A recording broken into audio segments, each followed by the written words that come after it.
everybody's doing well. I'm doing pretty good. How about yourself, Dave? I'm having stomach issues. It could be better, and next week I'll find out when chemo is gonna start up. So yay! Uh, anyway, recording is working. So let me start the recap and see what we're gonna do from here. Okay, that's not the right one. All right.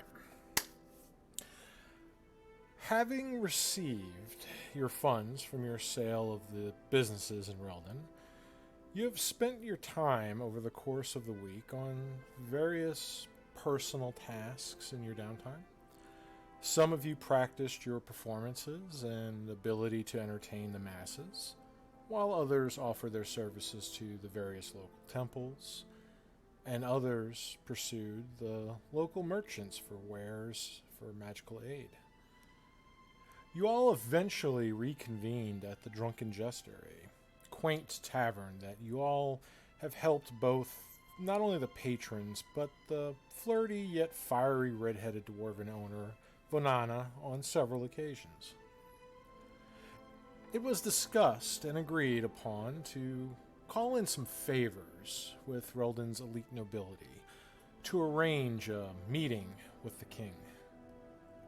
While your contact, Lady Zelona, worked on your request, you used a scroll to scry the location of Senosha, Barth's half-orc girlfriend, whom you all were separated from over a year ago. You were able to see through the magical sensor that she was in some sort of a labyrinth filled with deadly traps.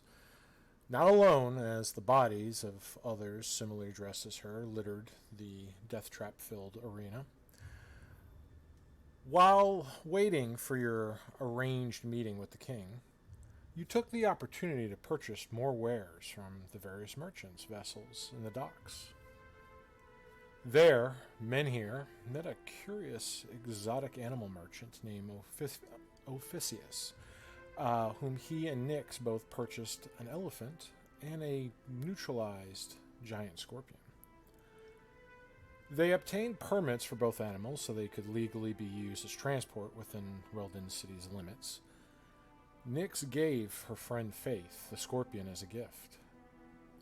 Meanwhile, Ivy, the young dryad in Willow's care, thinks that the visit to the king is for a birthday celebration for Willow and went out to buy a gift for her. Willow buys custom clothing for everybody. Clothing that would make even most nobles look impoverished in comparison. Making your way to Castle Reldon, your weapons are confiscated at a military checkpoint outside of the castle. You cooperate and hand over your weapons and then proceed into the castle walls where, oddly, everything is immaculate. Everything is kept neatly in its place. So much so that even if a single rose petal fell onto the stone floor, servants rushed to quickly pick it up, not leaving anything tarnished for more than a minute. During the evening's banquet, the castle's other guests and royal family, all high elven nobility, arrive. They are served drinks in their golden chalices, but do not eat any of the food. The food and wine, however, that you have partaken in is quite delicious, as you try some of the other delicacies before you. However, one of the king's younger daughters, in her late teenage years by elven standards, charms Barth using unknown means. She is chastised by the king as Barth regains his bearings. You ask the court about the current situation in the city of Aurora and discovered that the blood god, General Kale, and various devils are all warring there. He described the hellish landscape, the colossal chains piercing the heavens and into the ground throughout Aurora, as the city's walls have been shut, trapping many within. However, The king offered his younger daughter, Princess Sana, her hand in marriage to Barth, the hero of Reldon. A hero who defeated an army of giants and their undead titan in martial combat. You all, however, not wanting to offend the king further, asked to think about the offer. He insisted that you all stay in the castle this evening to think about your offer, as he looked forward to hearing your decision tomorrow at dinner. You all are taken to separate rooms and are locked in. You are treated well, however, and given any needs when asked, within reason, but are not allowed to leave your rooms, which are windowless chambers. Some of you enjoy the lavish luxuries offered as guests, while others, such as Nyx, used her magic to visit Willow, discussing concern, as Willow shares her discovery through her own magical abilities that, not only as a champion of higher powers such as the Dryad daughter of Newt, the Archfey of Change, but also as a paladin, that the residents of Castle Reldon are undead.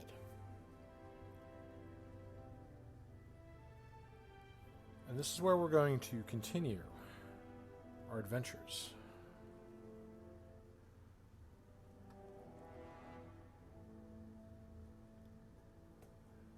So, after the conversation with Nyx and Willow, Nyx,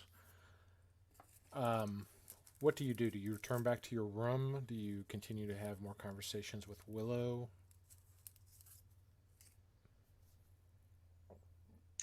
I return to my room. Okay. And ritual cast Liamon's tiny hut. Okay. That was your good plan B.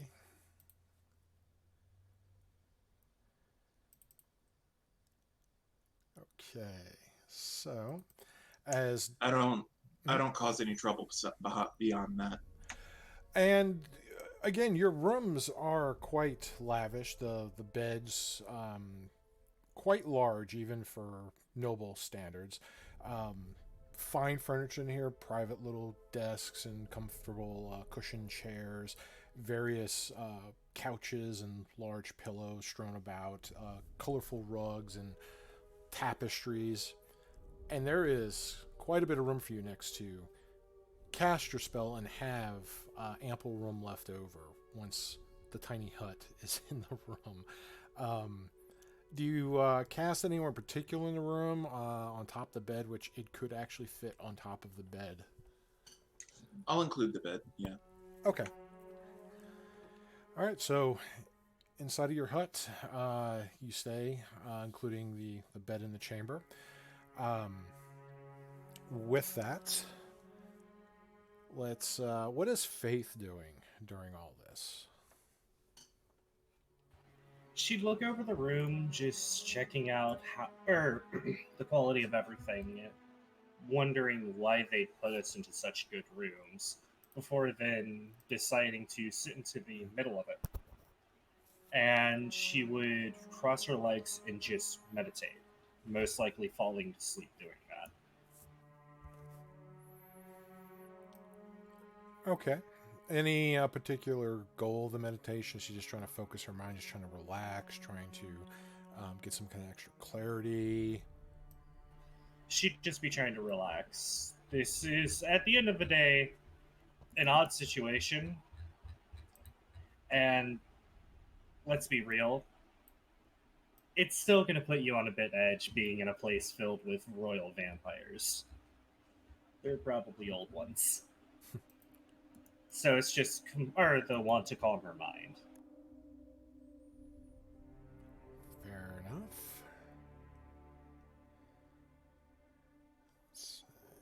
Yeah, this is bad in so many ways.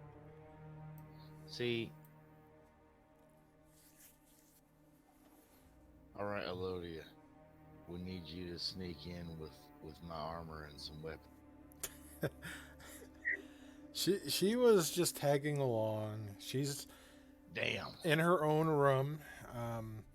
I believe we had a brief discussion about that, and I believe she said she wanted to do a rather particular inspection, which I guess we'll go over the resolution of that in the morning. Um, so, what is Men here doing? Well, was there wine and ale aplenty at the? I mean, at the dinner there was plenty. In your rooms, there's not, but if you request for some wine or ale, that will be brought to you. Well, I'm figuring he probably partook of the, you know, alcoholic beverages quite often at the party. Yeah, he probably got a little bit. Three. I don't know. He's out of his element. I mean, it is very Shit expensive face, wines. basically. It's very, I don't want to say it's very potent, but Kryda, it's a good selection of rare vintages, things that he would normally either never think about trying or maybe never had the opportunity to do so. Um, so, if you wanted to sample some exotic spirits, this was definitely the time. Yeah, he probably would have done that. Okay. Willow. But we're so fucked. Well, we'd take a moment to, send a prayer off to Newt, asking her to bless Barth and hopefully bring safety and some kind of normalcy back to the people of Eldon.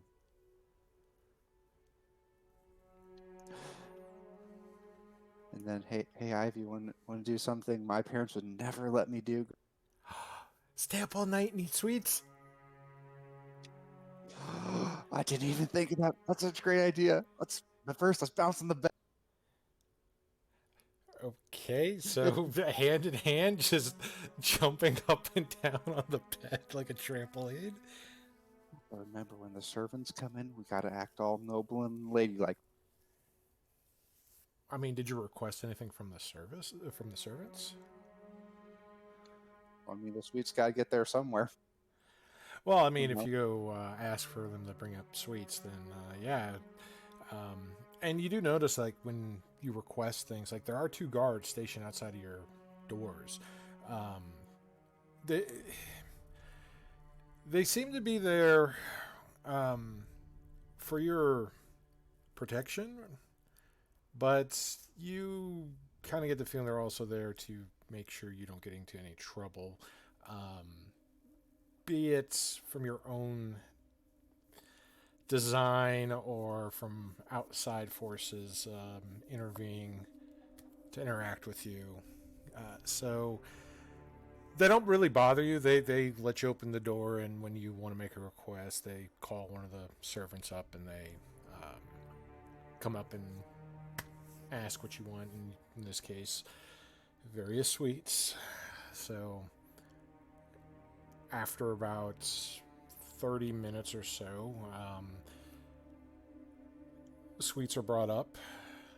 Various, like, sweet rolls and, like, pastries, like little royal crowns, things like that, are all brought to you on this big platter. Of course, Ivy's just like, her eyes just go wide, like, ooh, and starts just kind of sampling them. Willow's following suit. Okay. Let's see here. Barth, what are you doing? Well, after a little bit, he would attempt to dismiss the servants that were, all around in his room to try to be some degree of alone. Well, so as you're, because they're like helping you bathe and all that, you're getting like the royal. Everybody else was getting pampered. You are quite literally getting the royal treatment. Like they are cleaning your clothes, your arms. Like they are completely pampering you. If you let them, they would probably hand feed you like food and wine and all that.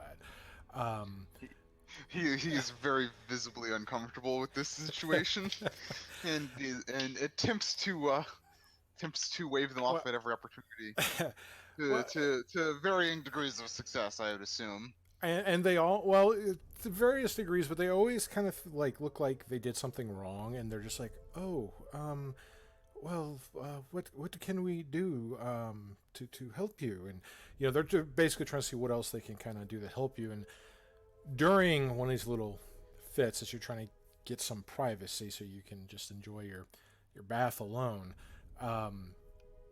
there's a loud knock at your chamber's door.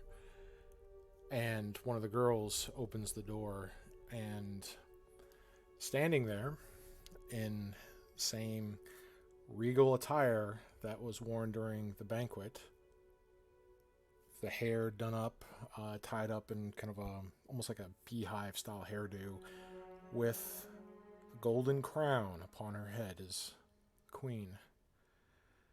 She enters your chambers, Barth.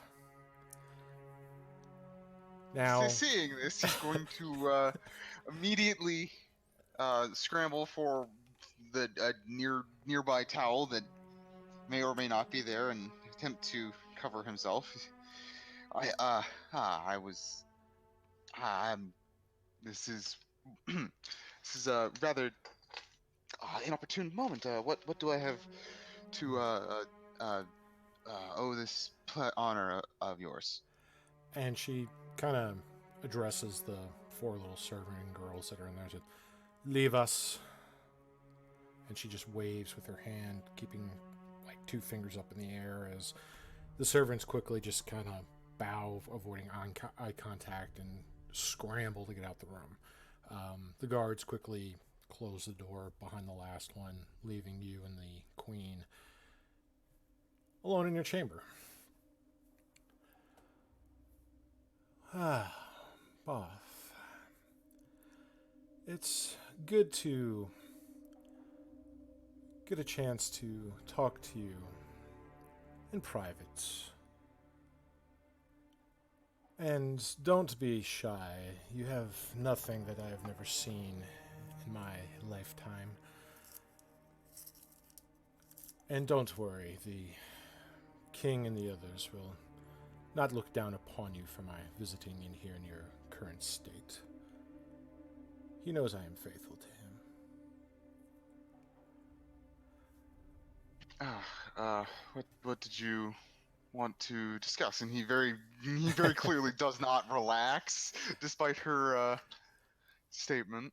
And she doesn't avoid her eyes to you either. Like she's just kind of watching you as you either scramble for clothing or towels for bare decency, or stay in the waters trying to hide your various bits of anatomy there just for you to have some decency. Yep, Bard Hide ain't your Minner, that's shame. what it is. Bard ain't Minner, that's... Well, picture like the Witcher in the bathtub. It's like Barth. Oh, right no, now. yeah. Yeah, I'm yeah, just that's saying, kind of It what I was wouldn't have matter. It wouldn't matter who came in. Minner would stand up. Yeah, can I help you? What's up? You gotta It's remember, really you gotta remember, he grew up in like medieval levels of modesty. Like, Oh no, I hear you, man. It's cool how everyone plays their character different. It's good. Barth's stick is like really long but thin. You have to spool it around like a spool. Cabling on a for- ship. Yeah, Dear and God, he that just is not he just even tucks any- it. Just tucks it So between it's like his a legs. monkey's tail. You got problems. Yeah, prehensile too. moving on. Anyway, that is more information than we needed to know about certain characters' anatomies today. Anyway, I wanted to discuss the offer that my husband made to you. I know it was very sudden and it's a lot to take in, but I feel you may need to understand the scope of the matter. You see, Barth, Sana was previously promised to Sorrow. Sorrow himself was promised to another and had to make a choice. He died before he could make that choice. I won't try to deceive you. The fact that he had a Dracolich as an ally, and he was also Dragonkin, did quite influence the king's decision on keeping close tabs on him, and, well, that's greatly influenced him being on the council, and he was quite good at what he did.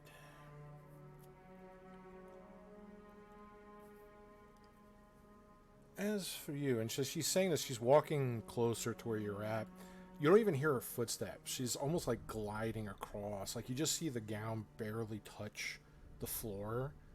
And it's so graceful with her movements, but her body is very rigid and almost stiff. Like, her hands are just across, just folded in front of her.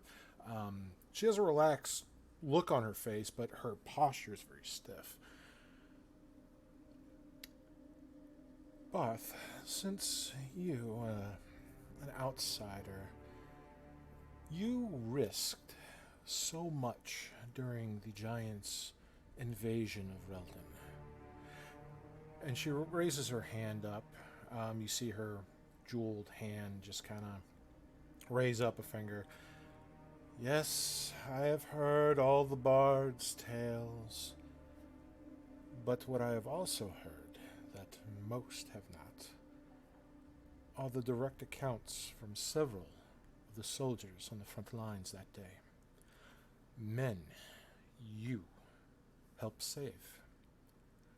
While the stories differ in various aspects, some others are mostly overblown. This is Agree. true. Sometimes their perception of events were skewed, be it from the adrenaline of being on the battle, or maybe the emotions mixed in from almost losing their lives. But while they do differ, there are some aspects that are always the same, Barth.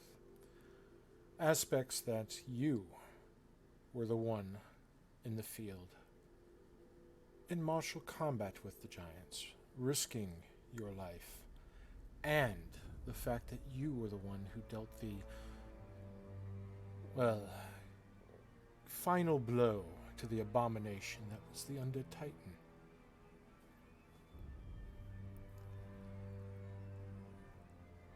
Whether you realize it or not, your actions as an outsider had changed this city, changed the perceptions of your kind to our residents, to my husband. While you don't have the luxury of a dragon, you are a living symbol of change, whether you know it or not.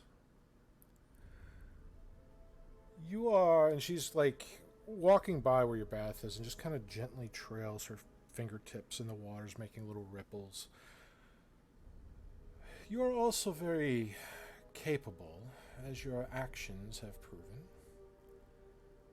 A symbol with the strength to back up the tales is a very powerful thing to have.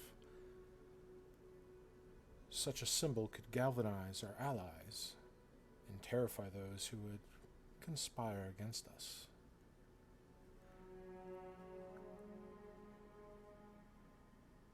Now, you are the second human who my husband has honored in our halls as a guest. and whom has offered my daughter's hand as well. She really does like you, you know. She listens to too many bard's tales, though, but seeing you in person, I do see why she did what she did. After all, you do have the pleasing physique that makes women swoon.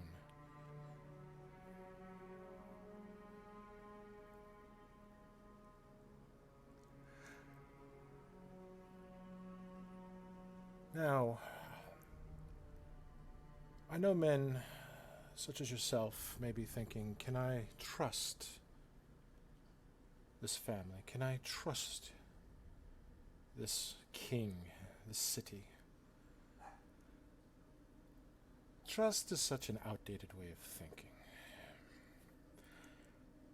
You have certain skills and an image that we find valuable and can use. We have certain access to resources, influence that you can use. Let's think of it more, less of trust and more of a mutually beneficial arrangement. I know you have your own ambitions, Barth, and my husband is not going to stop those. But really think about what is being offered to you, Barth. Think about the change you can bring to so many with this opportunity. Besides, my Sana is very beautiful, no? And will remain so for many centuries.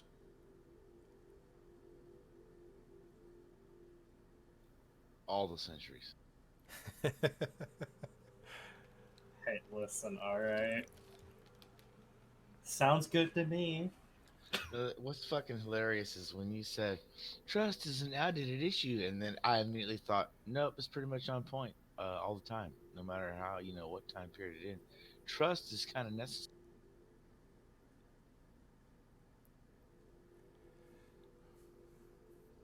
Does Barth say anything to her? Because she's just standing up, just kind of looking over at you, Barth.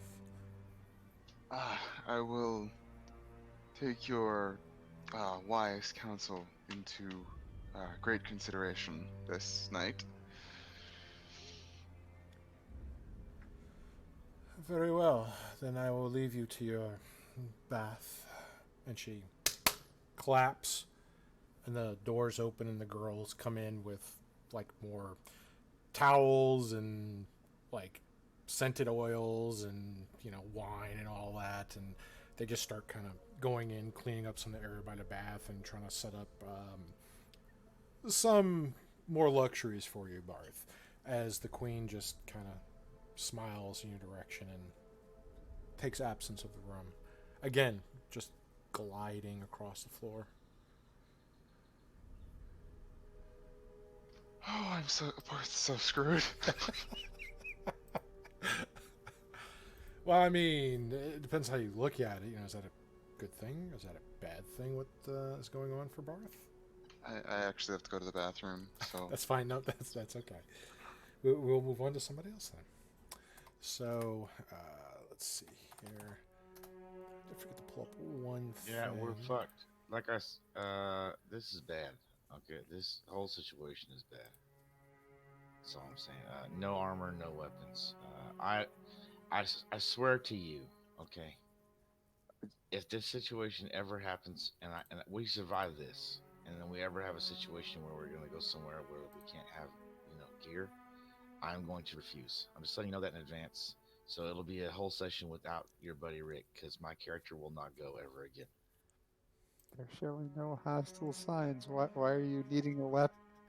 Why Dude. are you needing We're in the middle of a palace of highly armed guards. Why This is are Dave you we're so talking scared? about. This is Dave we're talking about, and they're vampire. Well, Wow. okay. So I'm going to be very blunt with you and say this right now. Do you know what a ancient gold dragon is? Do you know what one of their big tenets is? An ancient gold dragon was fine and dandy with these vampires. Yes, it's good to be wary of vampires and everything, but we literally have no reason to be hostile towards them, and they have no reason to be hostile towards us. There are flat out bigger and more dangerous things going around right now. There's the Blood God, the Great Heretic, or whatever the fuck, and the Commander. They are most likely way more worried about something to deal with them than they are of killing our adventuring group, who could be a massively good asset to saving their, asses and making sure that they don't end up dying and that their citizens don't die. They are genuinely thankful that we saved their citizens. They're not looking at all of these mortals that are in their, city and going, "Oh yes, we don't care about them. They're just cattle." No, they're looking at them as people. Okay, but okay. Enough of the try-hard excuses that you're not Bella and a necrophiliac. What the fuck, Chris? Seriously. Why do you have such an issue with the fact that I genuinely have no issues with these vampires? I'm Why just are giving you you a hard time. so... Okay. And I actually do hate vampires. It's just, God, I just hate the situation we're in. Well, speaking of that, we're going to move on to somebody else here. We are going to move actually back to Menhir. I'm dead. No, not Good to know. not quite. You're not quite dead. So, having imbibed all that alcohol, do you partake in any of the female company that may or may not have been offered to Menhir in many subtle ways? Well, was there female company offered to Menhir in subtle or unsubtle?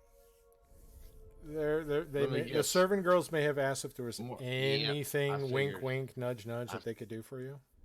Of course, he appeals to a less aloof class of female, like all the serving women. The common folk find him more appealing. Yeah, Barth is the high class dude, Menhir's the low class dude.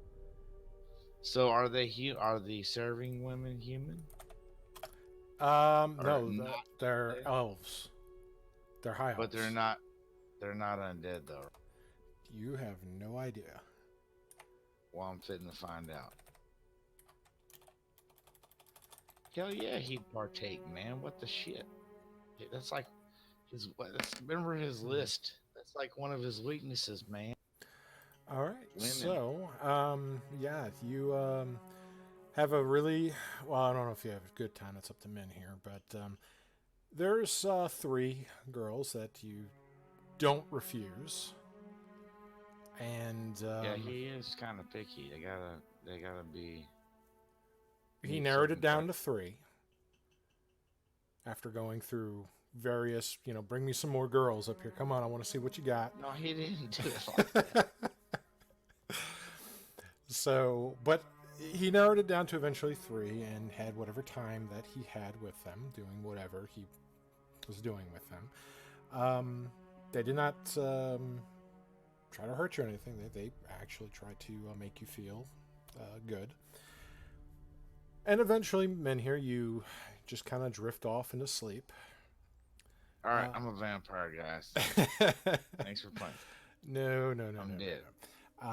So, Menhir, while you're sleeping in this comfortable bed, fueled with alcohol, your body being exhausted physically in so many different ways, your mind drifts off. You have kind of dreams of an open courtyard, beautiful trees, lush gardens. The sun is shining down. It's very warming. And you're kind of just lounging on like a hammock in between some of these trees. Beautiful shade. And walking towards you on the path of this lovely garden are 4 scantily clad women. each one a different breed of Ganasai. Each one also holding something different in their hands. One holding a pair of pitchers, which by the foam top, you can almost think that they're filled with some sort of beer. Another holds a platter of thick steaks. You can still see like the grease on top just kind of sizzling. And the other two bring a variety of like bottles and lotions and various oils. And before that dream gets any better for men here, before you can actually enjoy that stuff in the dream. I was about to say, Dave, did you like tap into my brain or something while I was sleeping? That sounds like the baddest ass dream. That needs to be reality. Well, hang on though, because this dream gets interrupted as the girls are approaching you. They are suddenly incinerated in waves of lightning, fire, ice, and acid that just streams down from the heavens.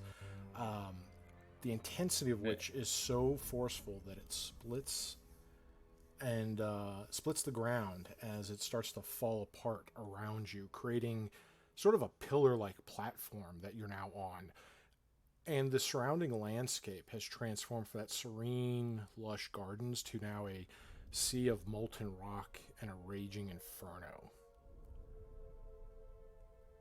Dear Lord, you know that thing where the bad shit happens and then the hero like yells, "No!" like that.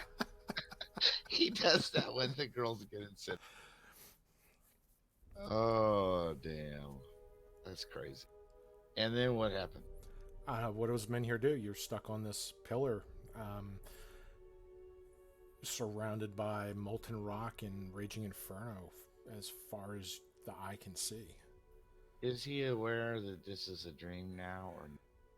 I mean, part of you like probably suspects it, but like some dreams, part of you like your mind tries to make it feel like it's real. Okay, just checking. Anyone else here able to control their dreams in real life, other than me?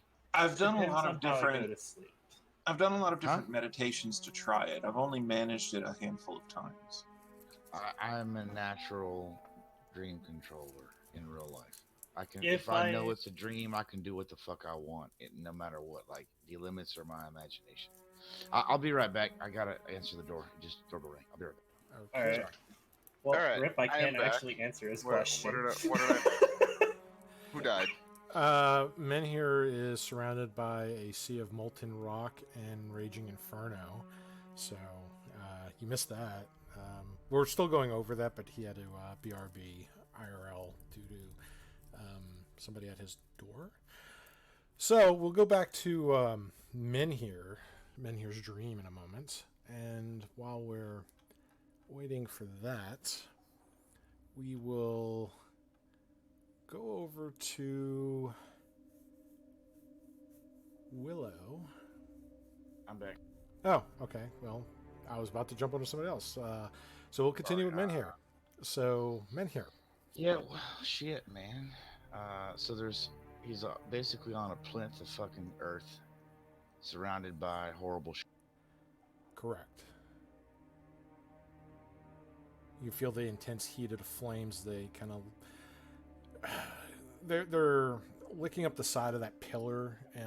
You can see like the tips of the flames, and the pillar, from what you can see, is kind of high up on the ground, or at least whatever blasted the landscape has carved such a deep chasm into it. It's almost like a flaming badlands. Yeah, but he's on the Earth though. He's on what looks to be the only non-molten flaming piece of Earth, which is like this 15-foot kind of diameter.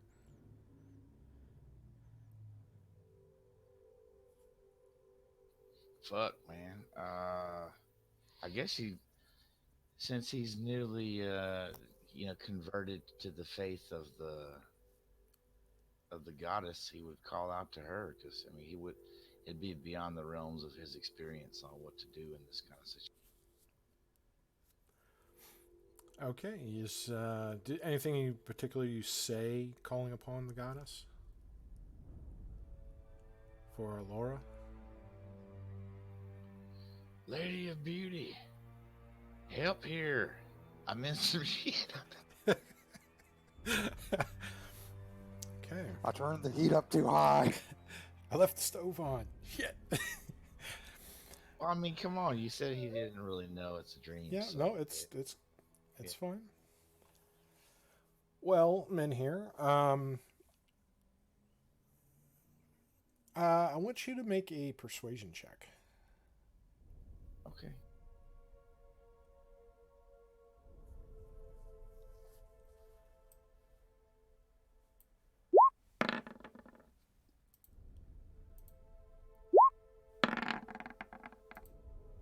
What the hell? Why did it roll it twice?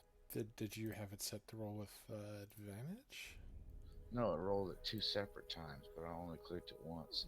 Now I rolled it on the other page, the D&D Beyond, so maybe. There's a setting in there I think you have to switch off. Well, 21, sir.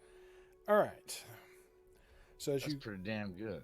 as you cry out for Alora's assistance, in the sky, you can see movement through the clouds that are just like very quickly rolling across this blasted landscape. Through the clouds, you start to see an immense figure emerge.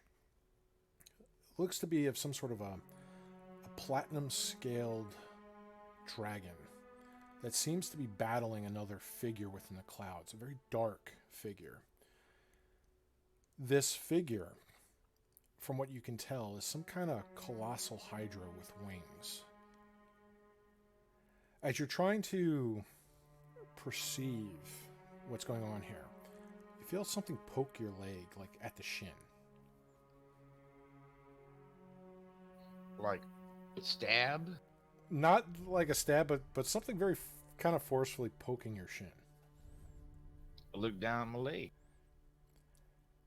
You see a very familiar visage. You see an armored kobold, blue scaled,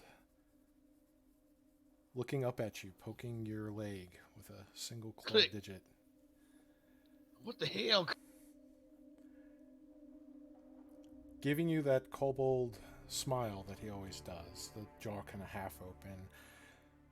In his other hand that's not poking your shin, holds up this crystalline rose whose petals are mysteriously shaped like the symbol of Alora. Men here, if you want her to really take notice of you, you need to champion a cause in her name, the name of her faithful, for reasons other than her milking cookies. And then he gets kind of a pouty face. And everybody always likes her milking cookies. Nobody ever wants my milking cookies. There's a reason for there's a reason for that, Click, but yeah, maybe that explanation can wait for. What the hell's going on here, Click? There's like no ground. I'm standing on the only piece of land in sight, and there's stuff fighting in the sky. Men here. Listen, the Black Queen has chosen her champion, General Kale, who has already partially opened the door for her to enter our world. The Blood God is powerful, but is not a true god. The Black Queen is a true god, not only in this world, but many others like it, where she is worshipped. Not even the Platinum Dragon's son can stop her alone this time. You know, Click, I'll champion the common folk, so I'll fight this blood god. Slaps you on your lower back, because that's about as high up as he can reach. Yes! That's the Menhir that I know! Menhir, you must seek the vestiges of control, passion, and diligence. And Well, where are they at? And oh, by the way, side question before I forget, where's my crypt? Click.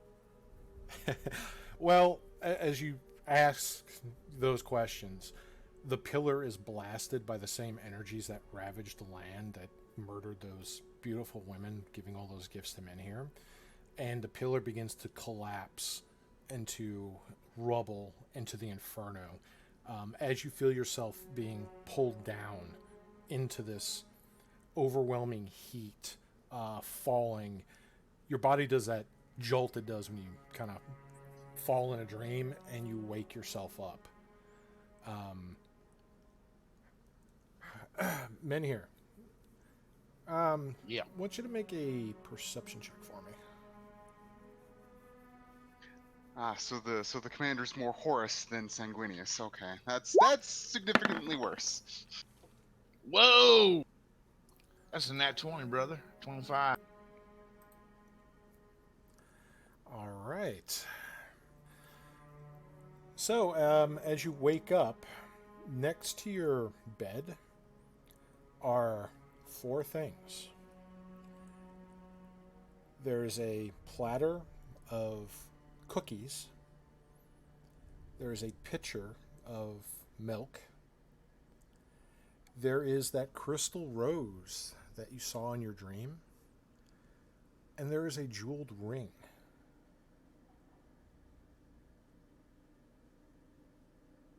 Looks like a golden band with a kind of a sky blue opal in the center of it.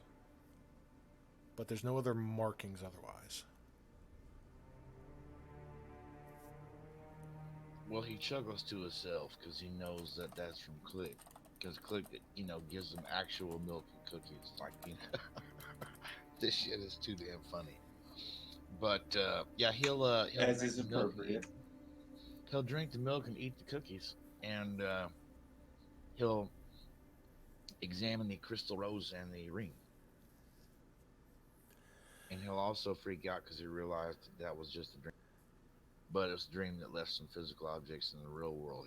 That's beyond his understanding. Okay, so as he's looking over those items here, we're going to go over to Willow. So Willow, after having your sweets and bouncing around the room on a sugar high, you eventually, both of you have the sugar crash that is to soon follow, and being as late as it is here, you both kind of pass out on the bed. However, not too long after you pass out, Willow, you start to get a very uneasy feeling. Something unnatural about the chamber.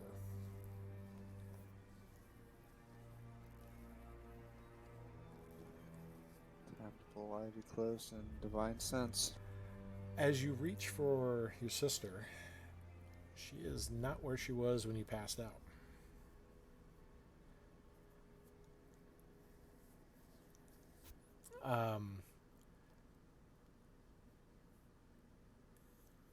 As you begin to focus on your divine sense, Willow, you hear a very familiar voice in the room. One that you did not expect to hear here in this castle.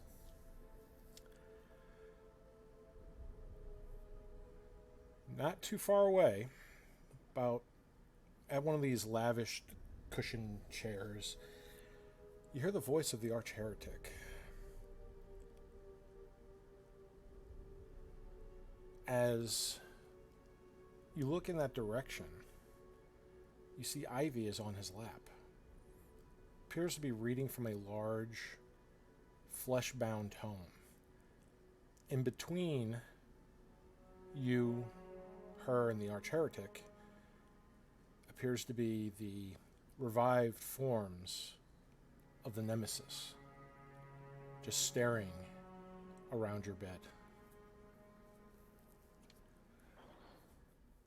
And the heroine thought she knew what she stood for. thought she knew right from wrong, young one. In her quest to find herself, she pledged to many different powers, made many promises she couldn't keep, made many enemies as she switched alliances during her journey. But now, our heroine had much to lose, and he just takes a clawed finger and just clears hair from Ivy's face, then turns a page in the tome. If she was not careful in what she said or did next. And he just slowly looks towards Willow with this malevolent grin.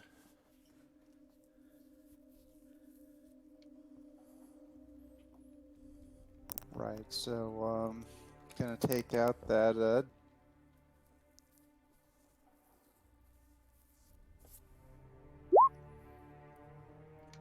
and I could say the same to you.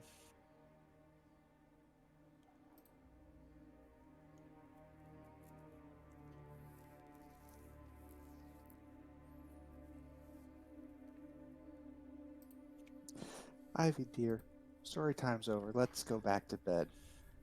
And she looks over towards you and looks up at the arch heretic, and she still has kind of a very cheerful and curious expression on her face.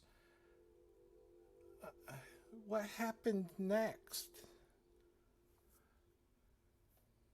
Ah, indeed. Willow, you are familiar with this tale, no? Indulge us. Tell us what the heroine did next.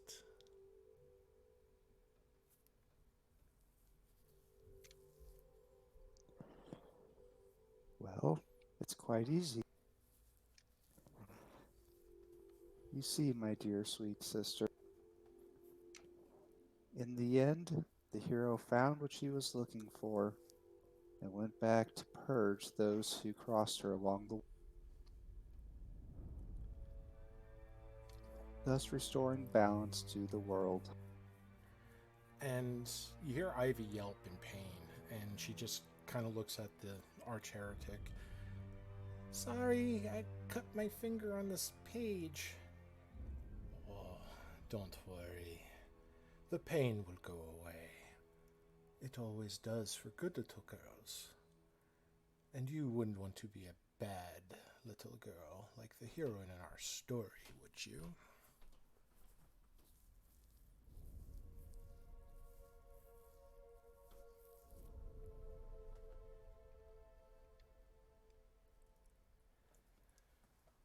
Yeah. Take a look at this book while I talk to your sister. And he stands up, and the nemesis kind of part a little path for him to walk towards the bed. And he gestures for you to come towards the front door to your chamber. Come now, Willow. I'd like to have a discussion with you. As long as you're civil, your sister will be safe.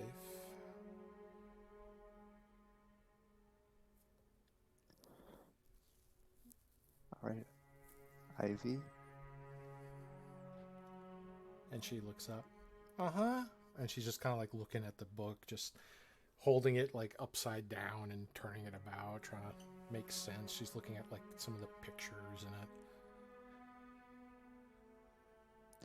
Lay back down. We'll have story time in the morning. Okay. And she kind of slowly kind of makes her way towards the bed as the arch heretic waits for you by the door to your room.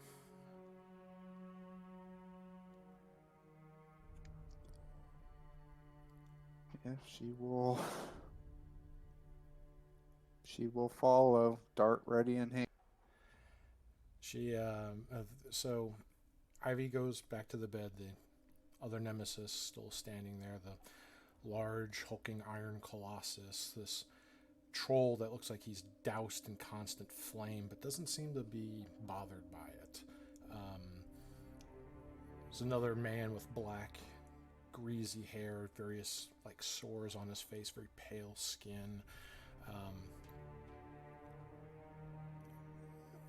A lot of the visages you kind of hope never to see again, and it's not a good sign that they're here in the castle right now. But as you approach the door, the arch-heretic opens it with unseen hands, and the area beyond the door is not what you remember to be from the castle. Outside, instead of it being this perpendicular hallway, it is now a long, pulsating corridor made from some unknown leathery substance. Veins throb in the walls, and tiny parasite-like organisms float in the air like flying worms with their mouths filled with circular rows of tiny razor-like teeth. Come, Willow. We must talk. In the cathedral. Oh, this. I'm not sure what conversation you think we need to have there, not as opposed to.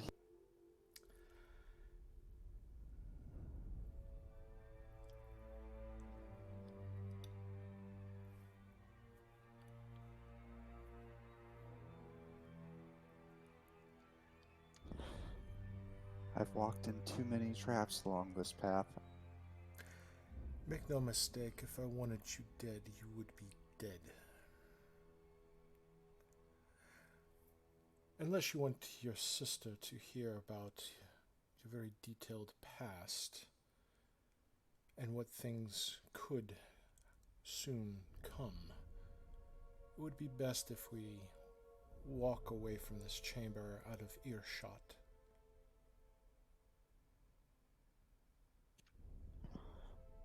Bastard, and she will follow. So walking down this hallway, which seems to be like a good 90 feet, walking to some chamber at the end of the hallway where, as you get closer to it, there's a massive sphere of spikes surrounded by spinning like arches of more spikes. It crackles with energy as it is held above on jagged metal hooks. Dangling above it are several writhing, mutilated bodies, the victims of which still very much alive as their blood pours onto this sphere, almost fueling it. Seeing this sight, the arch-heretic just kind of smiles as he hears the suffering that fills the air. Willow, what I want to talk about is a task that you owe. And I'll tell you, your task now is quite simple. Find Caleb. Let our little network of spies know you have found him. And he looks directly eye to eye to you. He must be alive. Do this, Willow, if not for yourself, or for the countless faceless others in this pathetic world who will suffer if you do not. Do this for those whom you've, and he just smiles, failed to protect. That, I want you to make a perception check, Willow. Come on, that one.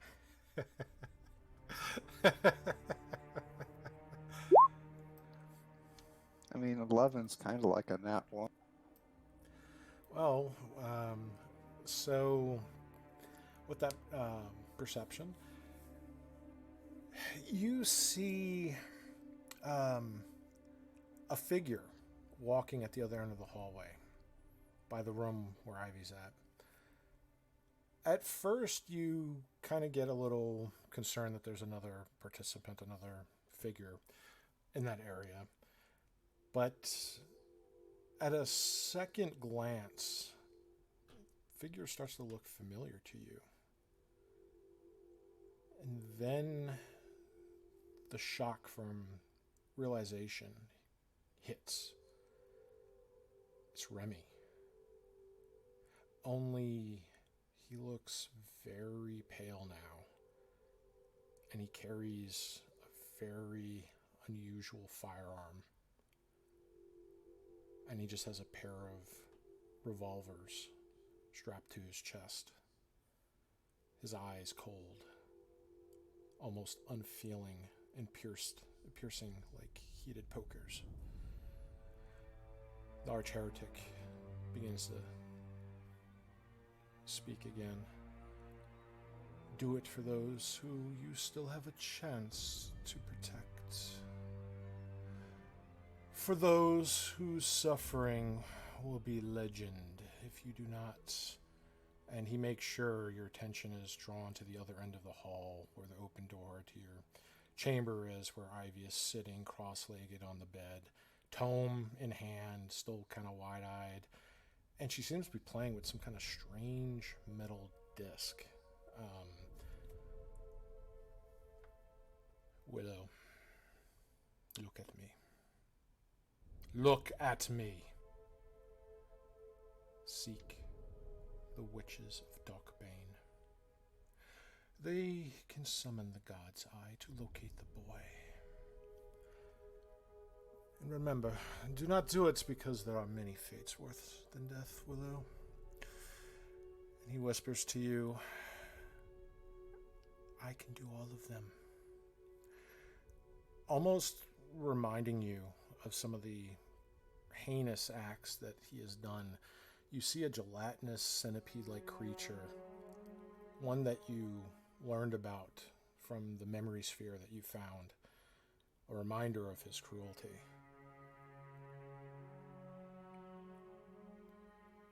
That's when you feel the world around you start to change. The walls seem to grow larger, as does the arch-heretic. But you try to say something, but you discover you cannot speak.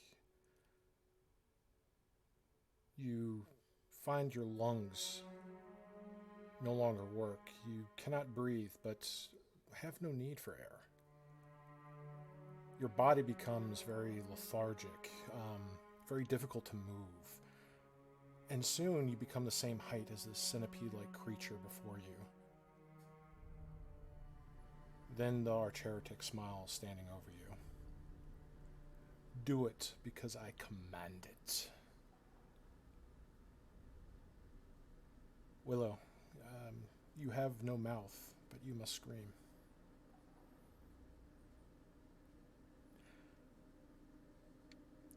I still got a dart, though, right?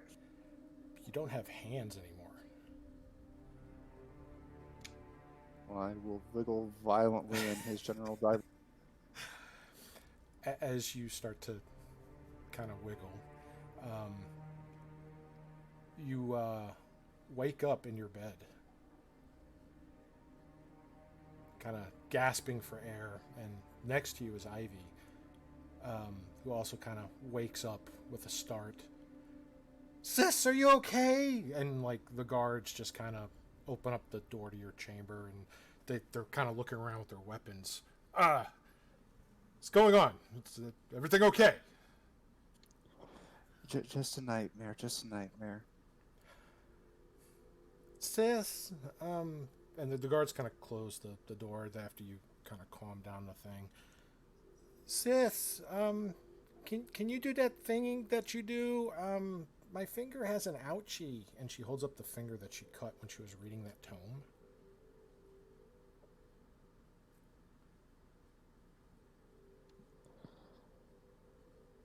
All right, let me just patch it up real quick, dear.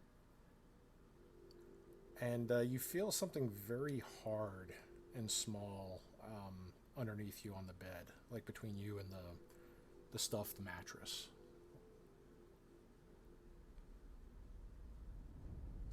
Feels almost metallic.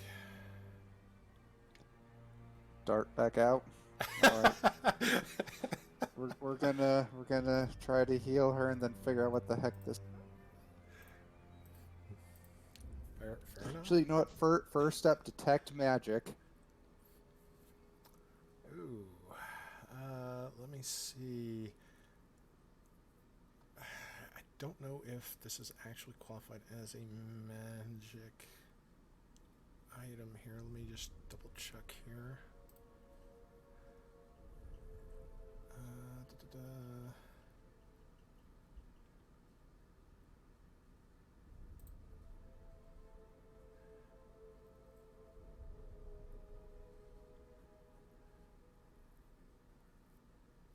Almost got it.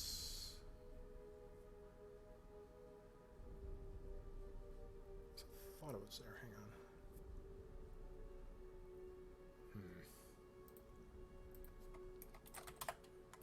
Let me just try to do a search here. Ah, here we go.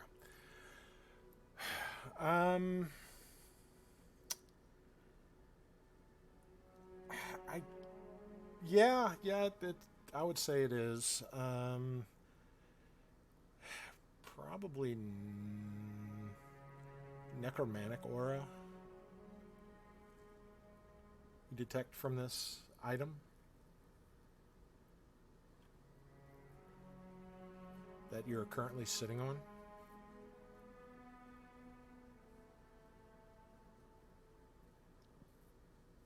One last spell. I'm gonna take out my little cards, and we're gonna do augury. Is it weal or woe if I pull out whatever is underneath me?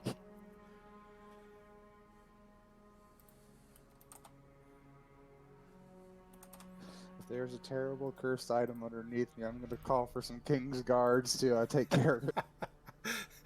You got a bomb under your ass.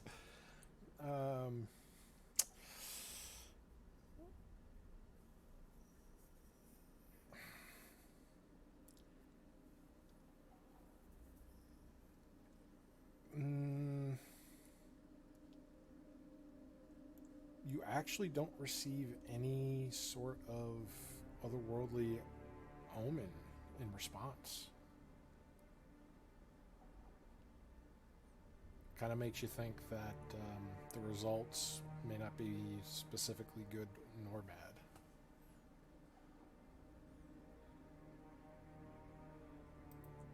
All right, Ivy, you go do Big Sis a favor. Stand over there in the corner. I'm gonna crack it open, and we're gonna take a look. What's Okay. She just seems kind of confused as she gets off the bed and goes in the corner and just kind of looking at her finger like she's confused how her finger got hurt. And we're gonna play a new game. Is it a bot? So do you reach for the object that you're currently sitting on?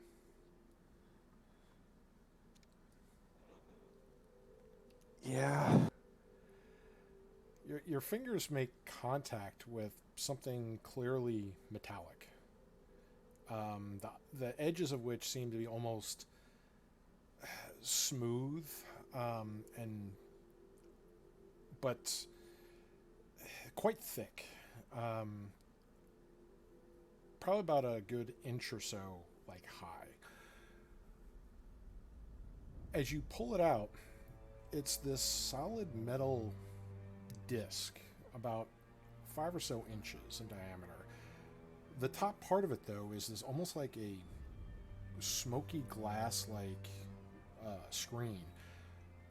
And when you look at it for a brief moment, just kind of holding it, you can see like the swirls of mist within this thing, and that's when you see two hands kind of touch this glass partition, and then you see like a kind of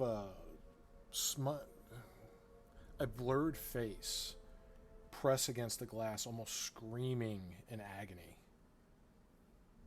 And after a few seconds, like, it gets kind of pulled back into the swirling mists of whatever this thing is.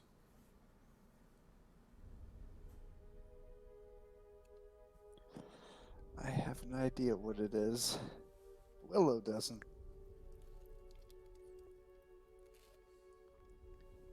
Right. Well, we're going to try to tuck this away in a corner somewhere, and we'll deal with it in the morning. Okay.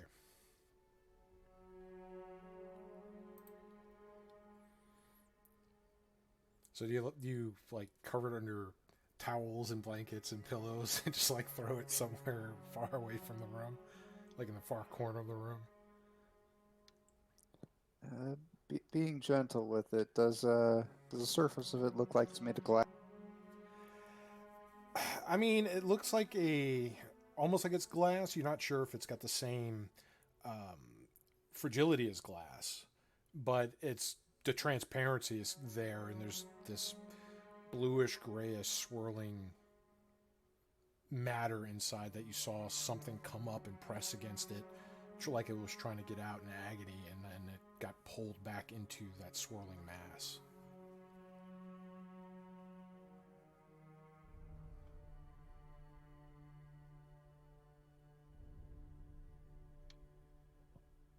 Yeah, without an identify, I don't know what I'm dealing. Ivy's kind of, ooh, what's that, sis?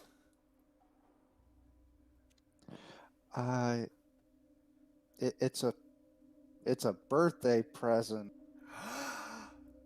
Oh. And she like starts looking around, and she goes to like by one of the desks where she put her little wrapped, it almost looks like a little hat box that she had a little bow put on, and she kind of grabs it and brings it over to you. Happy birthday! And she gives it to you. Oh, thank you. And she just kind of sits, just cross-legged, hands kind of cradling her chin and her palms as she just kind of looks at you, eyes wide. Like she's waiting for you to do something. All right, I'll open it. Is this the bomb? Well, I mean, you know. Roll a dex save. I trust Barth. It's not a bomb. It's probably not a bomb. Well, I mean, you Oh, didn't. It no. wasn't bought from a gnomish vendor, so that's already was looking promising. Or a goblin vendor. That too. No. So. Or a Skaven vendor. So, as you kind of lift the lid to this little circular box, you see inside this. It almost looks like a little wooden doll that's inside of it, and the doll has like bright, colorful hair, big, almost kind of glass eyes. They're made to look like fake jewels, but the doll itself seems to be made mostly of wood, with some various little bolts and hooks by where the arms and legs, could kind of move at the joint. Nothing really more detailed for like the hands, and just has like a little simple feminine outfit on it. And Ivy just kind of smiles and just looks at it, and go ahead, take a look. Willow takes it out, just looks super surprised, then breaks out in tears and just like tightly hugs her. You notice that the doll itself looks like it opens up, like if you twist by the torso. Oh, that's where the bomb is.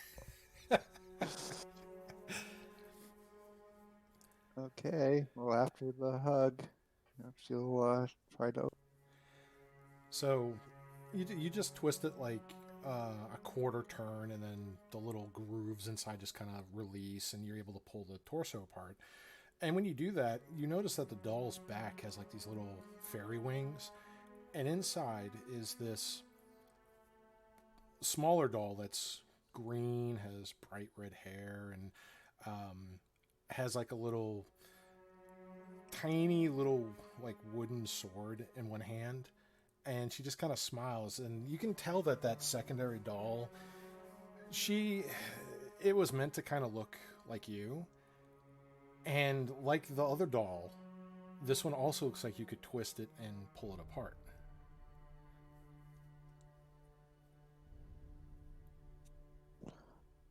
Oh, thank you. Let's see how deep it goes. And pulling that doll apart, there's a smaller, also greenish looking female doll in there, which was, as you can see, meant to look like her. Inside of it, now that one doesn't look like it pulls apart, but you can put the other dolls back together, and then you have like three little dolls. And she's like, "It's our family."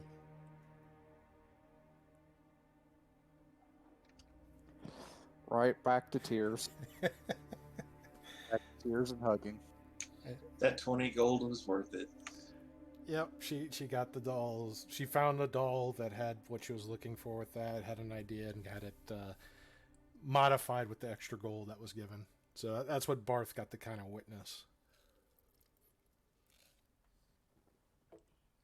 So Still wasn't entirely certain it wasn't a bomb, though, the whole time. You know, knowing Newt and the Newt adjacent, which sadly does actually include himself.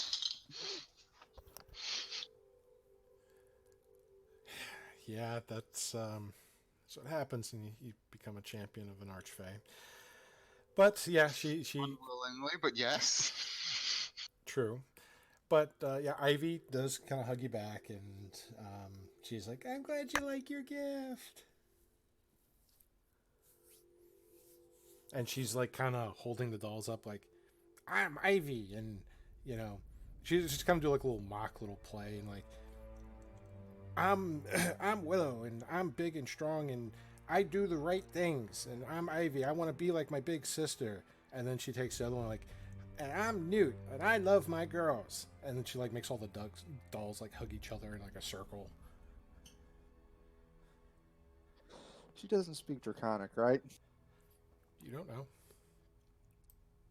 Well, Willow is mumbling under her breath about what she is going to be doing to a certain archer.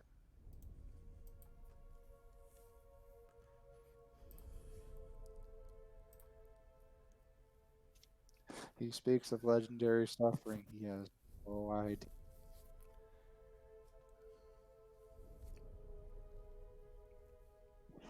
All right, we can play more in the morning. Now let me just heal up your little finger real quick, and we'll go back. And she shows you her finger. It just looks like a paper cut. 1 point. Ah, lay on yes. hand. Yes. The injury you got in the dream is actually real. My favorite. Right, 1 point lay on hands, and then 5 points to remove any poison, just to be safe. You know what, 10? We're going for disease as well. Okay, so if she had any diseases or other afflictions from the result of that paper cut that she got from a book bound in flesh, yeah, I mean, she would be fine now.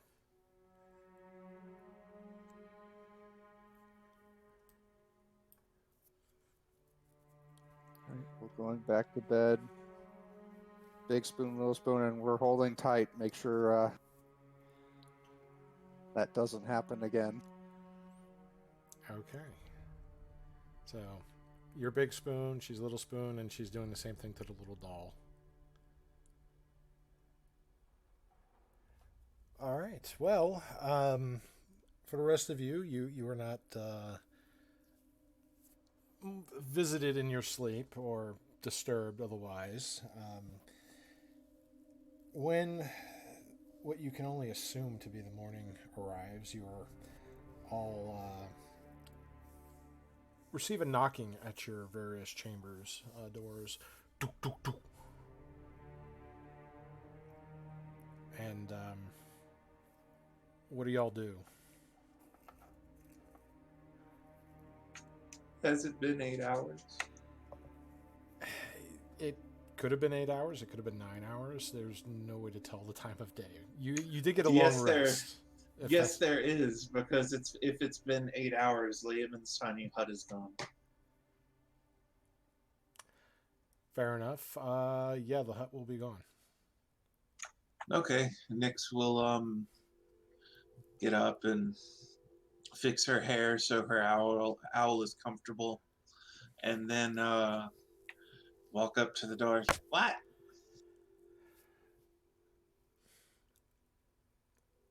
Be ready for breakfast. 1 hour. We'll come back to escort you to the main dining hall.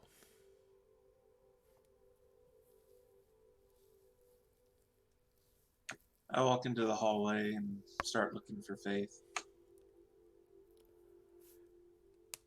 All right. As you walk out in the hallway, there are 2 guards there. Like, where are you going?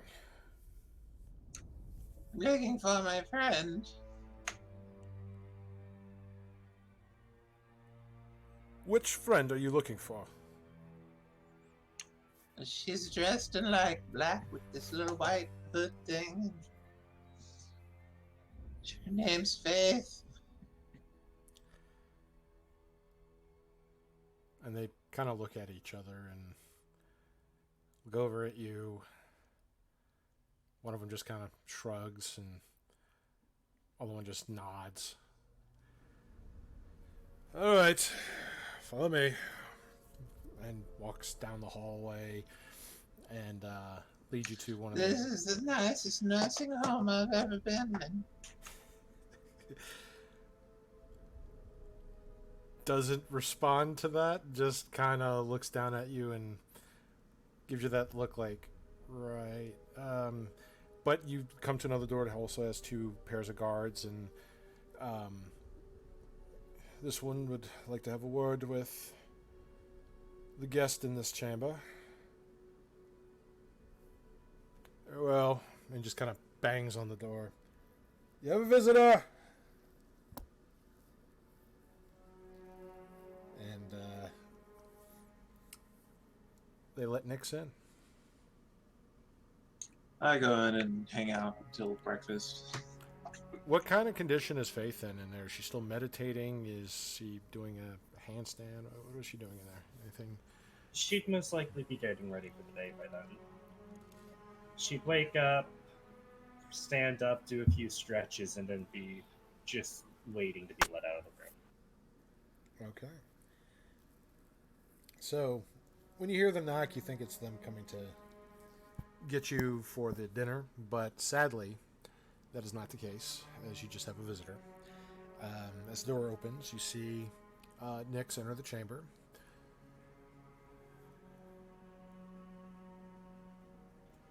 Oh, hello, my child. What brings you Hello. here this morning? I tried to find you last night, but I didn't see which room you were in.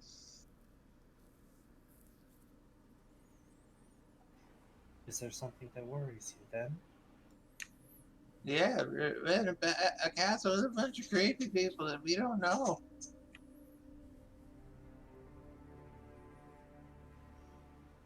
While it is creepy, and we do not know them ourselves, those that we are acquainted to that Nuke brought us to seem to know them, even if by circumstance. And they do not seem hostile, albeit that one child overeager. Caution is caution. I cast my little hut last night to make sure I was safe. Willow didn't want anything to do with that. Well, seeing as it's obvious that she's of some form of nobility herself, she might have thought that it would be rude to them, and not want to offend these people. Yeah, But being safe is a good thing. Glad to see you're okay.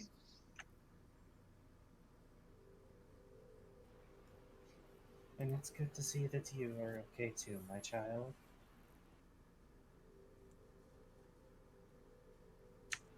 So you think Hot Stuff's gonna marry that kid? I do not know.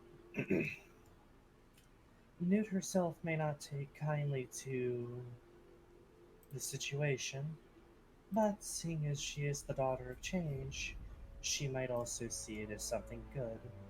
You can never tell with the fact. And I can also tell that that poor man does not live that controlled of a life for himself. He's a baby.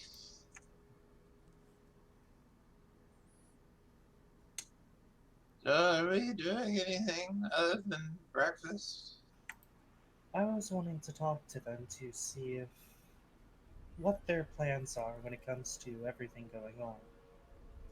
Because I have an idea myself of something to do through the name of our friend Barth that might help us and aid us in dealing with the threats that are currently assailing the continent.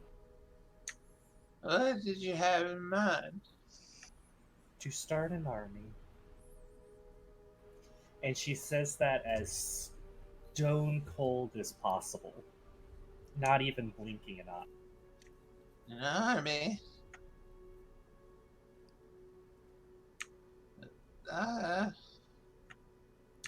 Don't they already have one? I do not think an army used by Reldon itself will be enough when we're facing two deities and someone heralded to be able to just wipe the battlefield clean on their own. My plan is to try and rally everyone in the realm that isn't killed or too scared to fight underneath the banner of Barth, the poor man. Why isn't our plan to be somewhere else than that guy? Because if they're going to be doing all of this in tour, what's to say that these people, once they're done here, will not go to another continent? I do not think anywhere is safe at the end of the day.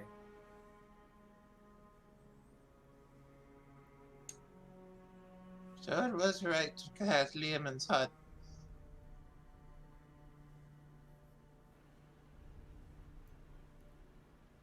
For the sake of personal safety, yes. I'm not Though- saying I told you so. I'm just saying you told me I told you so.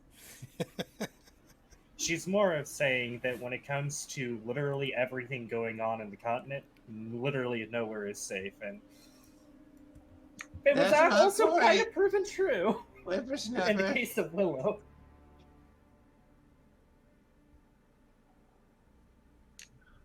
I'm good to wait until breakfast then. Yeah. I have a plan to do. It's just, holy shit, there is so much bad going on overall. By the way, Alright. thank you, Barth, for having a good name and the ability to banner people behind you as the Bards decided to make you into an idol. Yeah, it's You're my great. tool. Yeah, it's great. So, in the hour before breakfast, Bart's going to be desperately trying to contact Newt in hopes of potentially finding some way out of this, and hopefully that she won't make it, worse, because it is Newt we're talking about here. Although he doesn't really know exactly how to, because usually he's not. Usually he's the one who Newt contacts, not the other way around. Man, if only you knew a barbarian priestess that might be able to contact her, who might know the rituals for this. So, how does Barth try to reach Newt? What does he do? Well, he doesn't really know what he's doing, so he just sort of, starts praying to the wall. Not really sure what he's doing. He's like, Newt, please, please kidnap me. Get me out of here. I would rather this seems like the most expedient solution. Okay. Make a persuasion check.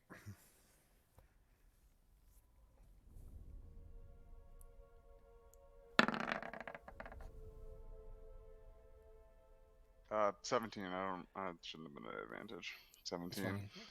fine. As you're praying to the wall, just looking for Newt's guidance, mercy, intervention of any means right now.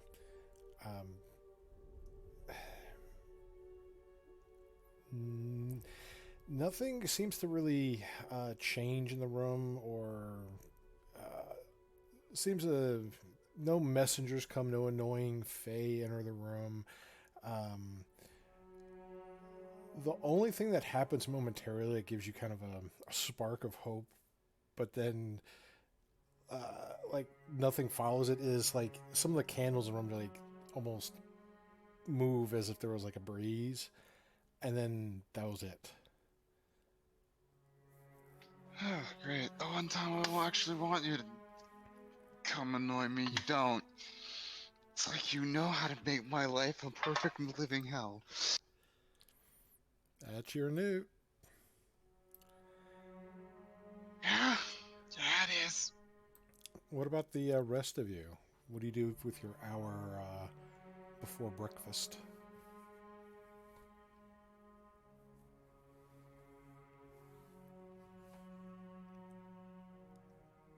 Men here? What's that? What did I discover about the stuff? About the crystal rose and the ring. So the rose, as far as you can tell, it's not a delicate crystal. It's more of a hardened crystal, like you'd find like a rock formation. Only this looks like it's been carefully worked to look like a blooming rose, but the petals on the center part form the symbol of Allura. Outside of that, you don't really pick up anything unusual about it. The ring, do you have detect magic? Well, he wouldn't bother with that. He'd try to do the short rest, know the properties, bump it thing. He's a trusting idiot. He would think that it was meant for him, and he would try to attune to the thing. So with the ring itself, looking at it, you can tell it's something special. The opal, the metal on it's all pristine, flawless in its nature. Staring over it, looking at it, you believe that this ring would imbue with some sort of magical protection upon your person.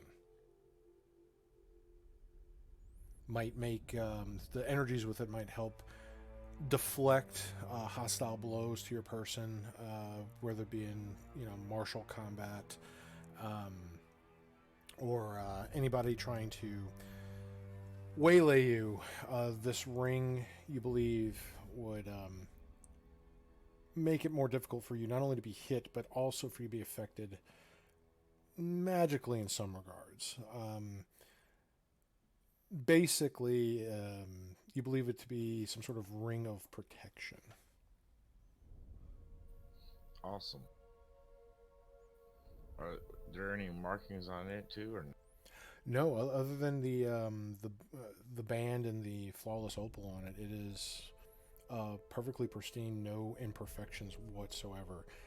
Beautiful sparkling gold band with that sky blue opal. Nice.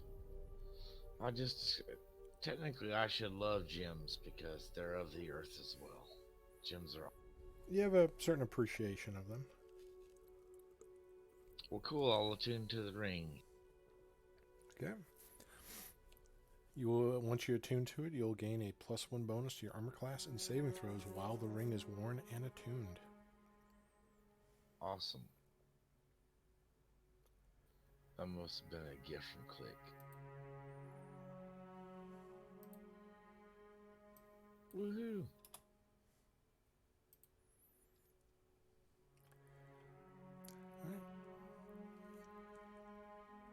So, if nothing else goes on before the breakfast with that, you all receive knocks at your rooms and you'll be drawn out into the hallways. Some of you who had guests during the night, they will leave you. After, you know, they will help you get ready for your breakfast and all that and leave the rooms, the chambers. Some of you, as you stand in the hall, see some of your friends who had guests in their rooms. So men here, you know, people see the girls leave your room. Barth, if you still had them in your room, because you've been up all night because you don't sleep, you could have had them literally like polishing every nook and cranny of your armor, making it as pristine as humanly possible. But if you still kept them in your room, they would leave now. Otherwise, you would just exit. No, he would have definitely tried to get rid of them at some point. Okay. And if that failed, then he would have pretended to sleep in order to get them to leave. Okay.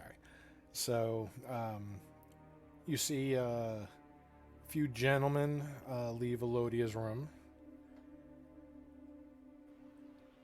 Oh. All high elves. Hey now. Don't judge. Get it. I'm not judging Oh shit. no, I'm not judging at all. I'm giving you a thumbs up.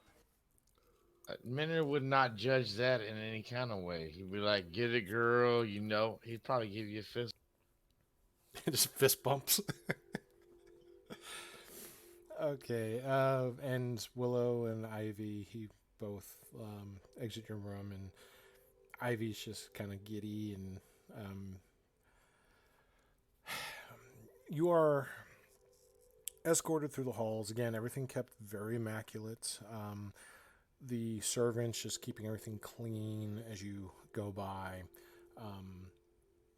The various pictures show, you're not sure if it's some of the other members of the royal family or other persons of importance. It's people you have not met in the banquet the other night.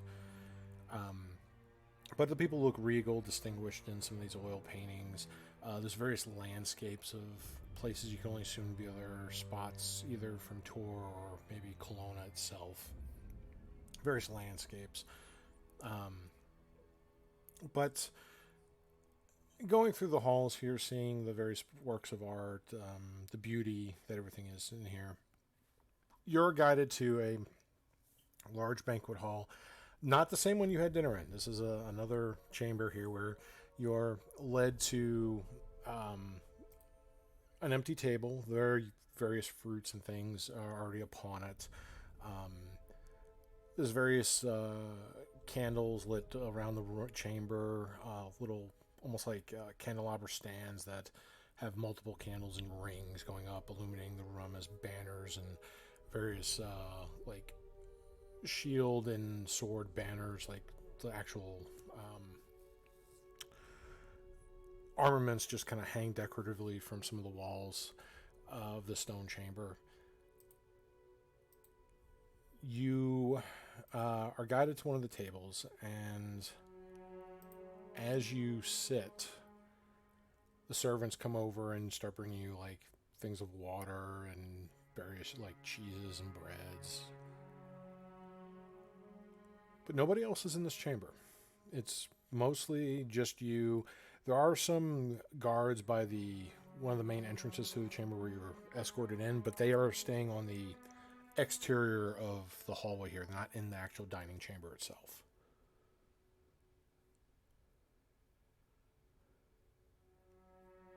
So for the most part, you're kind of left to your own devices in this dining hall.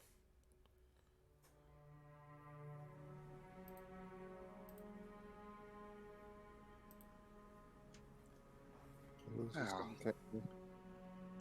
Well, Nix eats how and did- feeds her owl. How did everyone else sleep last night? Had a crazy dream. Got to find some vestiges of control and two other things. And there was four fine women, all different kinds of ganassi, heading toward me bearing gifts, and not just milk and cookies, but other gifts too. And then there's fire and brimstone and stuff exploded, and then I was on a plinth by myself. Then I called out to Allura for assistance because I didn't know it was a dream, of course. And then Click appeared and poked me in the leg and then gave me a pep talk there, told me to champion a cause other than milk and cookies. I said, I do. Come on, Click. You know me. Good Lord, champion of the people. And then it was like the plinth exploded and I was falling, and then I woke up. And then on my nightstand there next to the bed was some actual milk and cookies and this crystal rose here, see? And then this here nice ring also. So we got to find some vestiges to help us defeat this evil shit. That's just Ah. what happened. Yes, dreams. I remember those. You know what, Barth? I don't give a fuck that you can't sleep. Your own fault. Shut the fuck up. Drink yourself. Literally not, but okay. Yeah, it is. You did something to cause it. Drink yourself into insensitude, man. I mean, come on. You know what? Would you like to sleep, Barth? I could help you. I can help you sleep. Oh, That's not really how Ominous. it works. Yeah, if I knock you to fuck unconscious, you're asleep, Barth. That's not really how it works. Yeah, it is. It's just not can't- what we call you can't- restful. You can't willingly go to sleep, but you could sleep for sure. I can't even magically be put to sleep now. So you're telling me you can't be knocked out? Do you mind if we do an experiment? Very much so, yes. Oh, okay, just You're gonna make it WrestleMania check. in the dining hall. Nix is like holding a pancake in her fist and eating it like popcorn. Like, yes, a show. I want to see a show. Big But strong in the men street, wrestling. Yes. that reminds me, Barth, I do have something to ask you. Yes. What is it, Faith? So, did you get any, or did you ask Newt to see what she wants to do about this situation? Sadly, for once, Newt was not very talkative. It's almost like she knows that I'm trying to. It's almost like she knows what I'm trying to do and is deliberately being unhelpful. But I'm not one to be casting dispersions upon the most generous Newt. I see that you're gritting your teeth. I don't know what you're talking about. Of Wow. course, for whatever reason would I have to do that? You're such a good supportive champion. Quite. So, Barth, do you mind if we talk about something more serious? Sure, let's go ahead with that. So, I believe we all know the state that Tor is currently in. Currently, wow, okay, I did not mean to just put that accent on there. Take two. So, I was wanting to ask you, or more recommend, that we use your name to try and rally the people of this continent. Everything does not look good. It's quite bleak with everything that's currently fighting for territory and such. And the people need something to rally towards to keep their hopes up.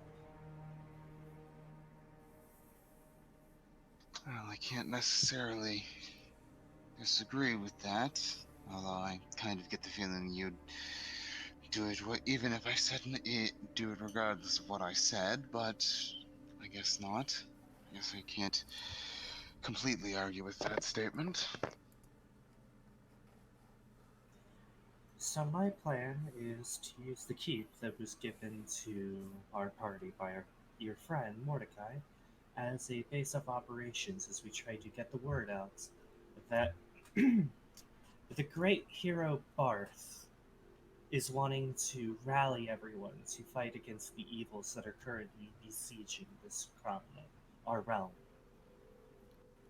The bards can take whatever artistic liberties that they're wanting to take, though, to do a better job than what I just said. I think you're putting a lot more faith into me than is really deserved. I'm just a I would fisherman, agree really. with that, but it's more of your name. You yourself may not be the picture-perfect representation of what the stories tell, but it's those stories that are important. It's those stories that give people the hope and faith that they need to stay strong. And that's what I'm wanting to hook into. Okay, ouch. Tell It us how may you have been really a- feel. It may have been a violent ouch, but it is also heavy truth into that. Barth, you We take don't 1d10 I exactly- love you damage. It's not exactly Barth himself as the stories of Barth in the name. Because that's kind of the situation we're in. We gotta grab this in the best way possible.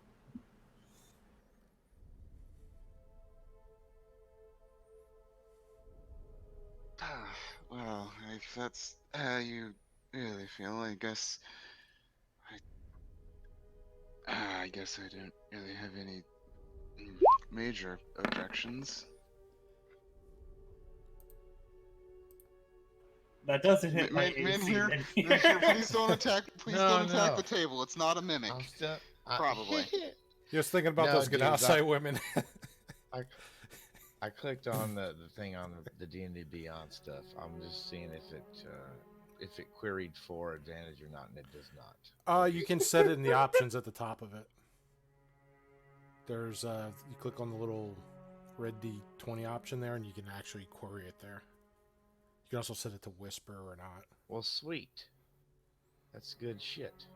Yeah, that's why I like the add-on. It's very Yeah, smooth. it's cool. I got to make I'm gonna more try it again critters with it. inside of that so I can do auto rolling for them. It just won't track the HP on them. It's the only bad thing. It did not ask though. I set it to ask and it didn't.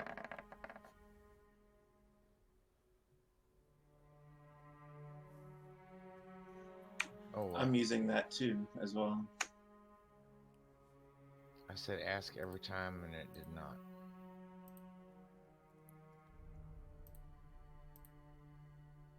Maybe refresh the page. Maybe. So,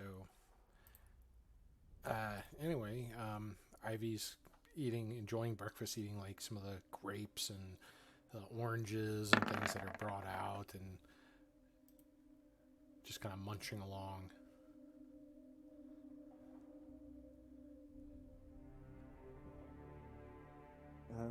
Yeah, Lulu's just kind of staring off at the wall, being quiet.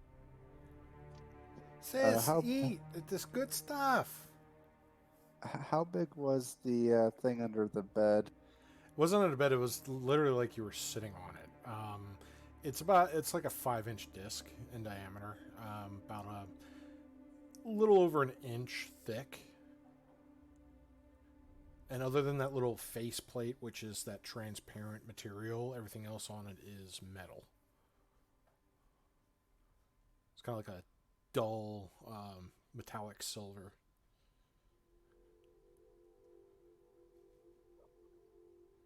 So I had a visitor last night myself. Oh, did they walk in on you when you were in the bath as well? We don't have to talk about me like I'm not here. Okay, I had two visitors last night. One of which was a lot Okay, I'd say you're about really on the same spooky level. Oh, all right then. My former employer, well, my former employer's second in command, wanted to stop by and have words. Which one?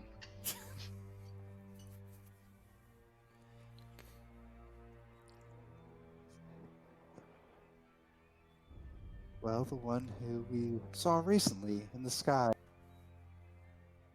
made a demand of me identical to the one he made of everyone else.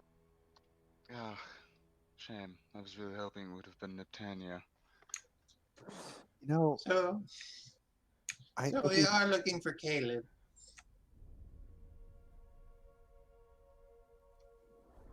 yes, but I think we should look for Caleb in Aurora.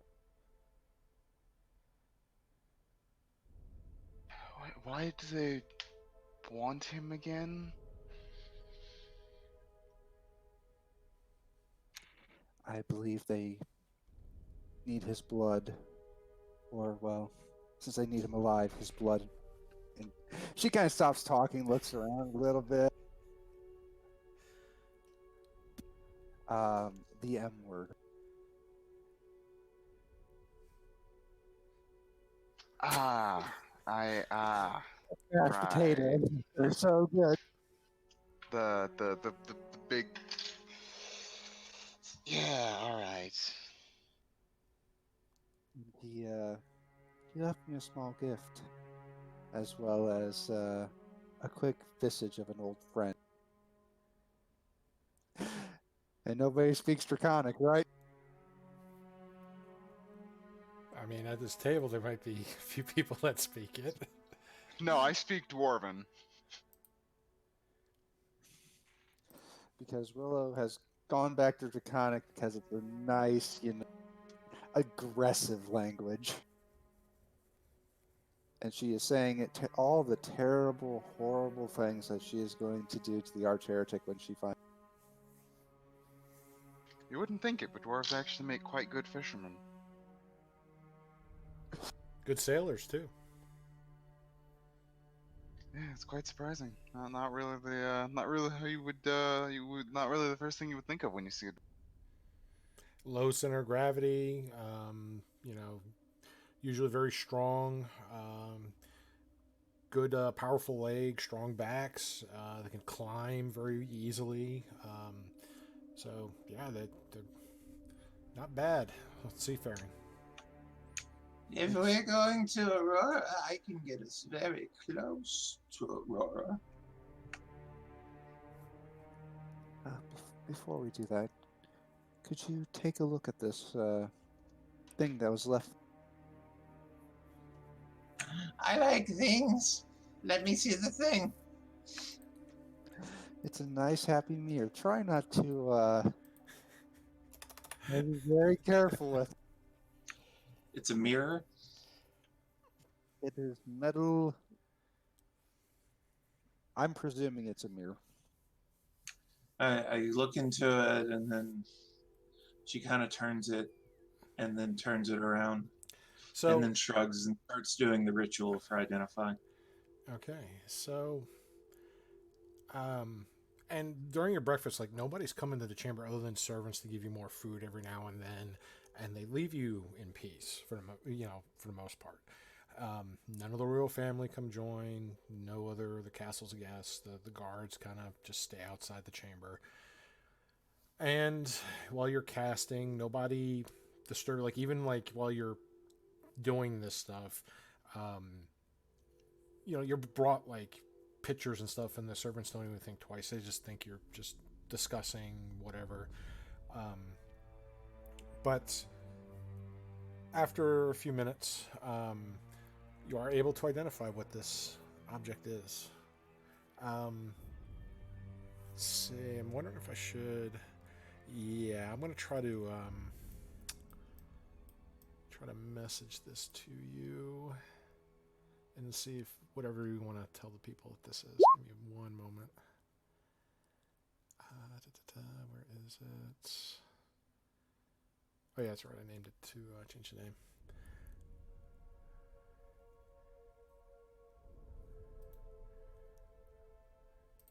Nope, don't copy that. Copy. All right. All right, so it should be in your chat. I tried to post the link.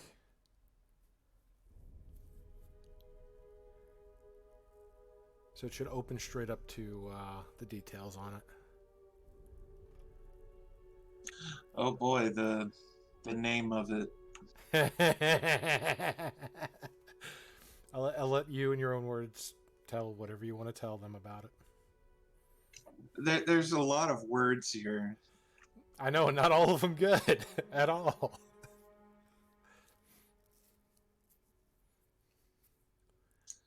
Oh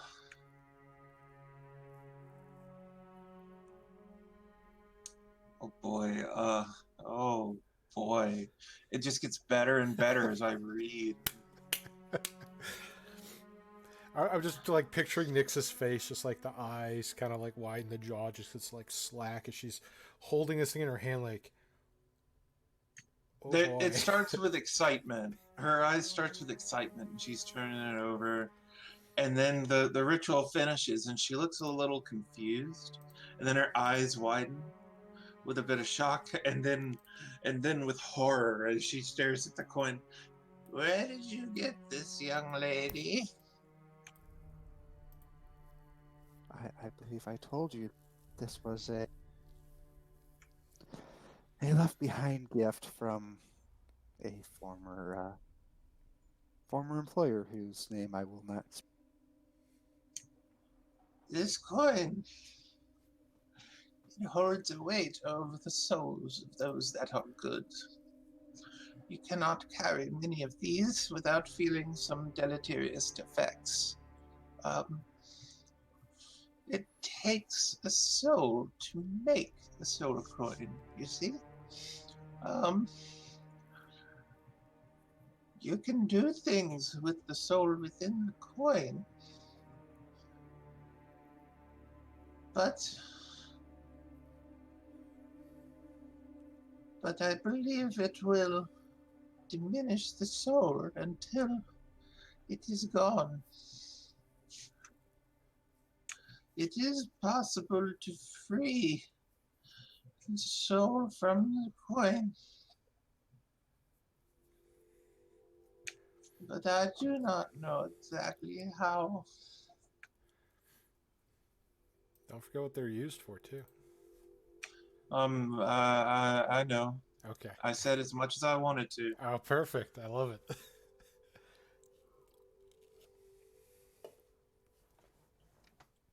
Ah, well, that's certainly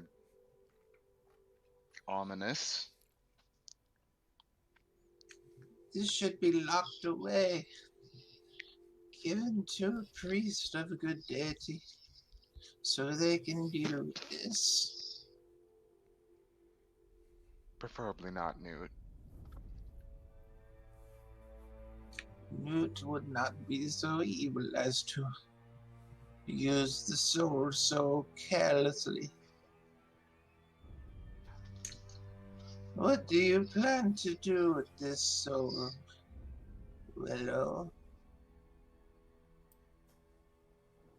Well, I need to figure out whose soul it is.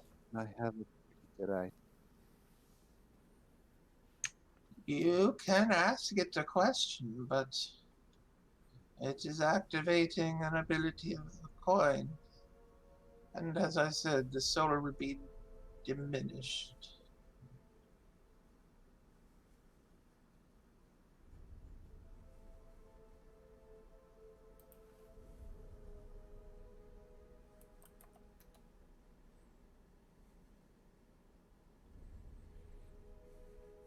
Said they can be freed. It is known that freeing a soul from this coin is considered a great act of good, no matter the type of soul within it. This is a form of slavery, so evil, so tainted, that even if the soul is evil, and no matter the soul, freeing it is an act of good.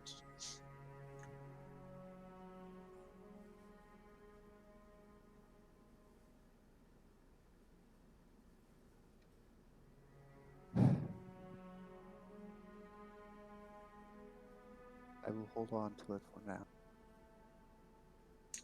I pray you choose to make the correct decision. And she hands Willow back the coin. Willow goes back to cursing in Draconic.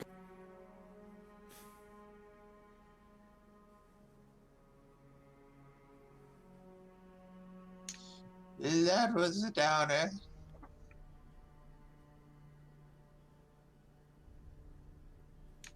Now what? So, and Ivy's just kind of. So, there's somebody trapped in there? Yes, young one. Willow, you got to help them. How'd they get in there? They're so small. Somebody put them in there. Who would do such a thing? That's so mean.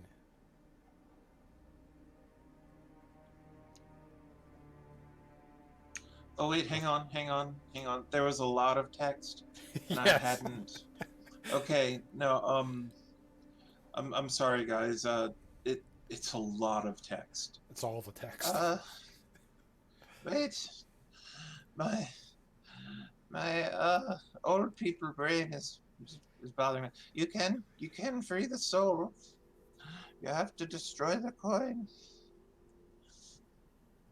Something tells me that's easier said than done. Actually, you can just beat the fuck out of it.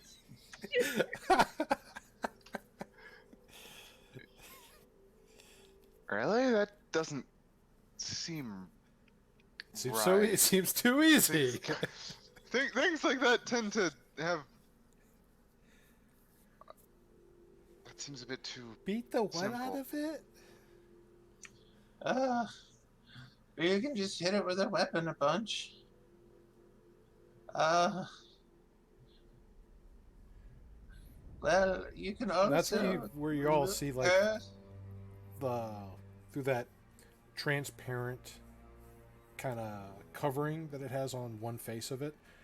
You see that swirling blue and grayish mass start as it continually just kind of moves. You see something come up real close by the transparent barrier and just kind of press against it, like screaming in agony. This distorted, blurred out, hairless face.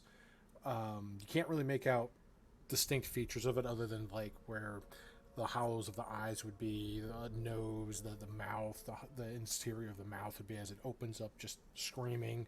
The hands tightly pressed against it, like it's trying to push to get out before like something in the mass just kind of pulls it back in. And it's just that swirling blue and gray mixture within.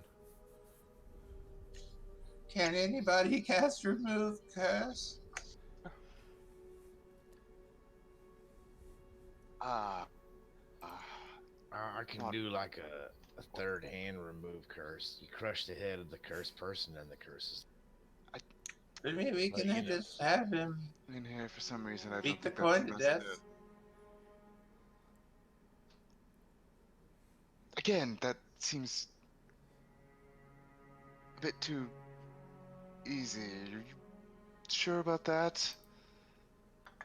It's not gonna like try to kill us while we do that, is it? Well, I guess we'd have to have a hellfire weapon, something like that. But remove curse can't be that expensive. I'll just pay for it at a temporal.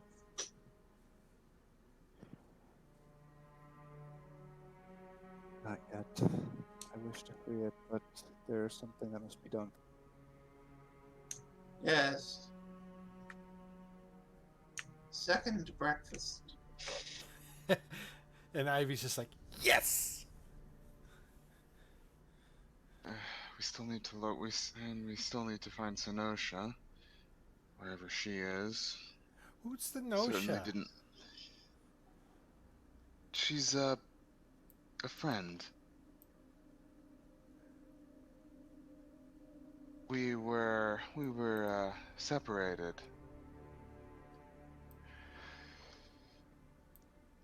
It's rather important that we locate.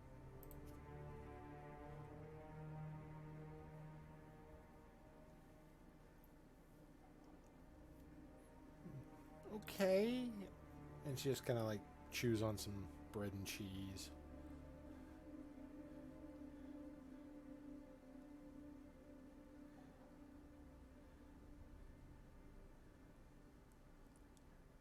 What's this? And she kind of like nudges you, Willow, with her elbow. Psst, Yeah? sis. Why is everybody so sad?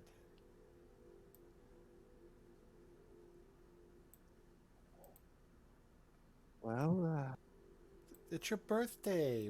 They should be happy.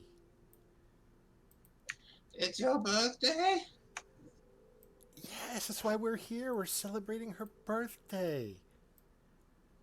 Willow doesn't have it in her to correct. Barth just gives Willow a look. He's like, really? That's what you're going with? Nyx pulls out her viol, climbs up on the table, starts playing a jaunty tune and dancing on the table.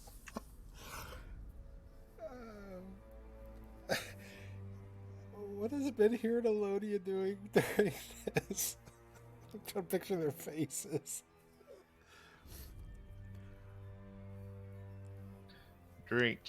Yeah, I need I'll more drink wine, please. Yeah. Honestly, at this point, Barth's used to this kind of insanity. Does this give Faith any new impressions of her newfound friends? She's starting to realize that a few of them might just be a little bit more off. But, you know, not a bad thing. I mean, you've traveled with Nyx for a while. Yeah, To be fair, Barth's pretty much completely unfazed by this. He's seen He's seen some Way. shit. he's He's seen some seen shit. Willow back when she was Aerie get fucking murdered by Newt violently and then turned into a dryad. This man has seen some. Yeah, he has. Poor So Barth. do we eventually get I don't know, walked in on by the royal people? No, actually. A couple hours pass for breakfast, giving you plenty of time to eat and discuss. And when that time passes, you are all escorted to another chamber within the castle. This one seems to be some sort of like interior garden. There's even a little spot that has like a little bit of sand and like a small pond where you can see like little fish like koi and such just kind of swim about. There's little bits of natural flowing water trickling down rocks, making a nice calming, soothing, just white noise. There are trees and flowers and little plant life in here. Not a lot of not really any animal life in here other than like the fish, but other than that, it's almost like a God, what was the word? Not biodome, but basically like a terrarium. I think is the name of it. Basically, you have the Terrarium. terrarium. Yes, thank you. It basically, this large chamber almost functions like a terrarium with some sort of artificial magical light near the top. That's blocked out by some of the trees with that, but it does filter through, creating kind of like those god rays, through the various leaves and such. It's not a bad chamber, and it's actually kind of relaxing with that. But you're escorted here and kind of left to your own devices in this chamber here.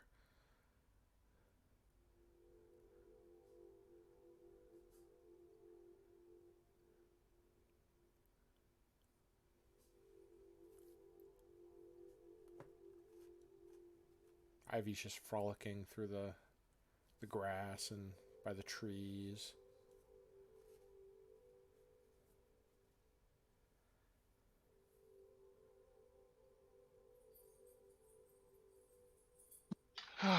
Wow, this is a rather serene place. And he certainly still looks like he's on edge despite his previous statement.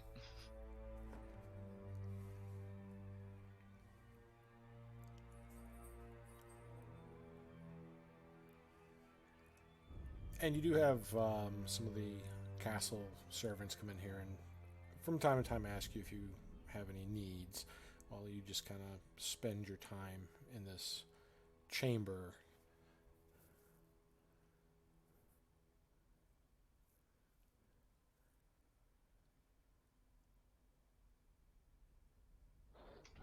Well, I guess Berth's just gonna sit down out by the pond and just stare off across it and watch the fish. Well, it's no ocean, but it'll do, I guess. Make a perception check.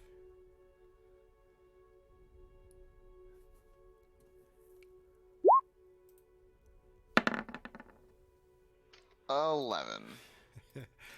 So, as you are looking at the fish here at the reflective waters, occasionally seeing your own visage reflected back to you as you stare into the water here,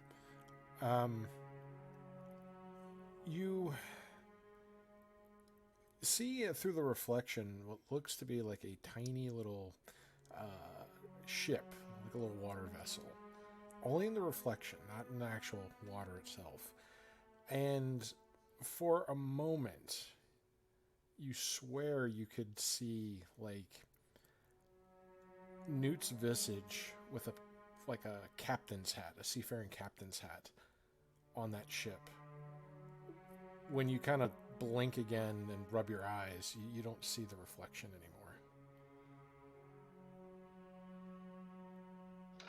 anymore. He shudders and then stands back up and turns the other way to look anywhere but there. All right, and let's see. Do this here.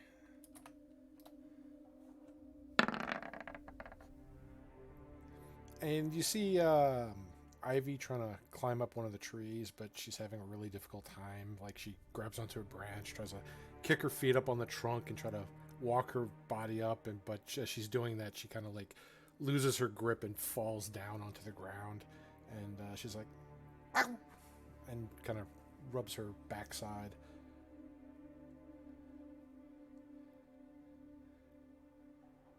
And she looks a little bit embarrassed that she failed to climb the tree.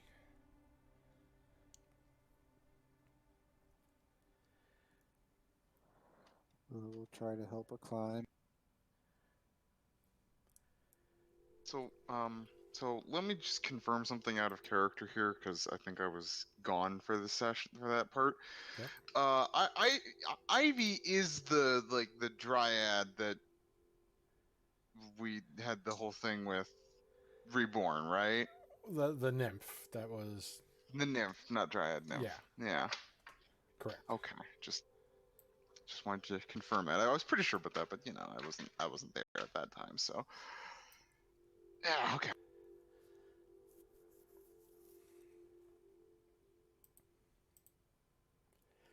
Well, as you all are just kind of meandering about the chamber, um, minding your own business here, eventually this half-elven gentleman walks in, not a guard, comes in with like this long, very, I wouldn't say regal, but just kind of very wealthy robes. It's like a mostly purple with a bit of like orange going down the center in like a V. He's got black leather boots and has matching black gloves on. His hair is kind of short and cropped flat at the top, and he has a little single monocle from one of his eyes on his right side. See you enjoying yourselves. Good. I've come to let you know that dinner preparations will begin in a couple hours here. If you'd like, you can clean up and go to your rooms when the dinner banquet is to begin. His Majesty looks forward to speaking with you during dinner.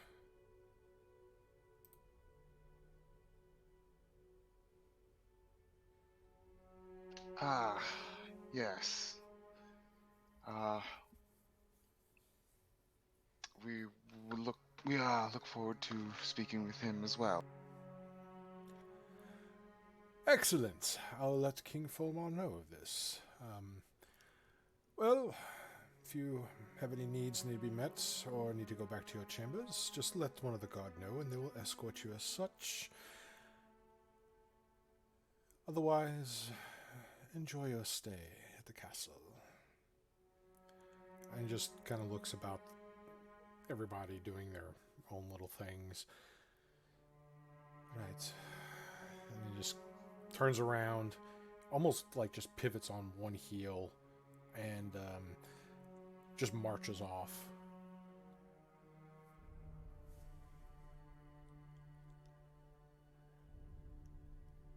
I really should stop saying things. I get the feeling I'm only making this worse. Have you made your choice, Barth?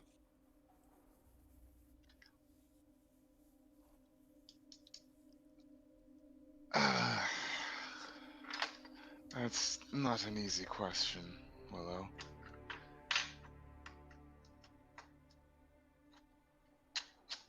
I don't really want to, but I can see the degree of necessity in it. This could possibly be our only way to find Senosha, but...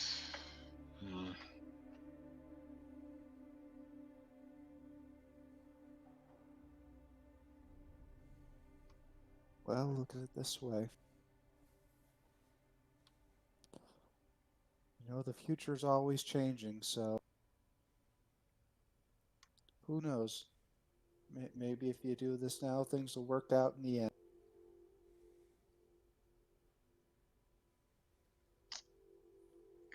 Willow.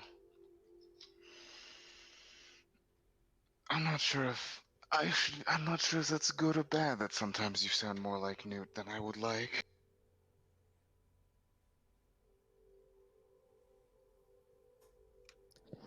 Well, I'm sure she'd support you. So I support you too.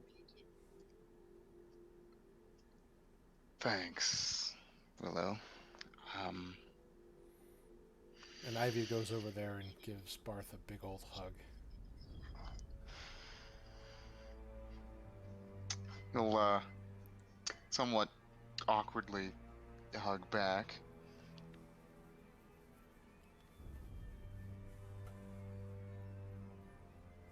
And after a moment or two, you know, she released the hug and just kind of smile at Barth and at Willow and go back to frolicking through the interior garden.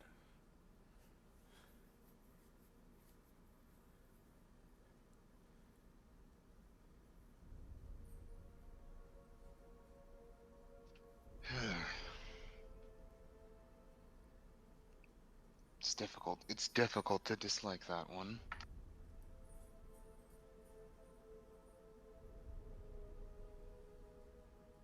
Besides, it's not really her fault. And he'll just turn away and walk back over to the pond.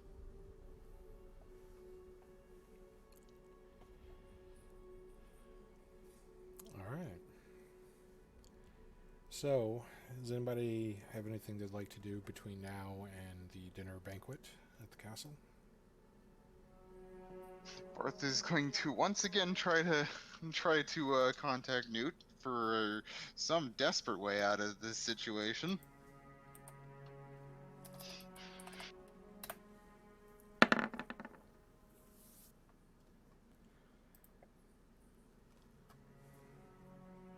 And what does Barth say? Pretty much the same thing the last time, although instead of kidnapping him, it's just any way out, pretty much. Doesn't really know. He doesn't even really know if anything that he's doing has any effect at all.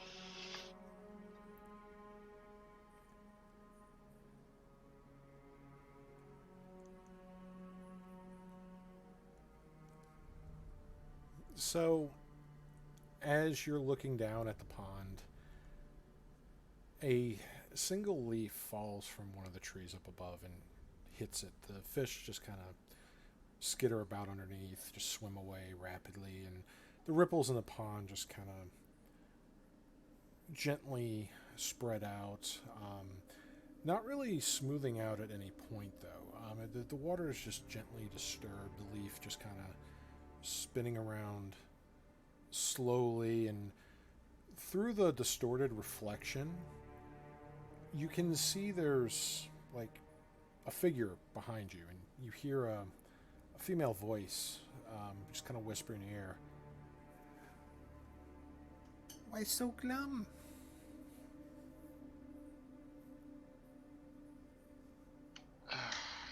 Well, the king wants me to marry his daughter, and that's rather a complicated situation. How so? Well, I'm already involved with someone else.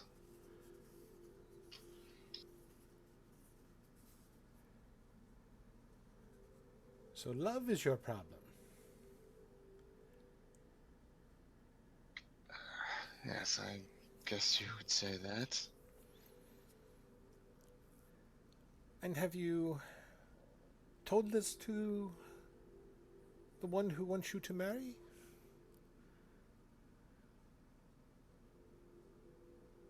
Something tells me that might not be the safest course of action.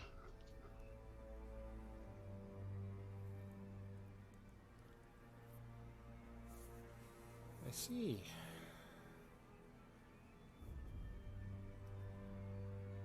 Well, what do you think you should do?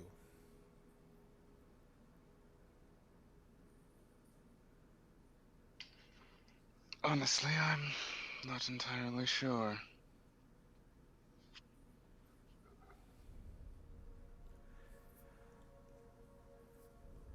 Love and marriage aren't always the same thing.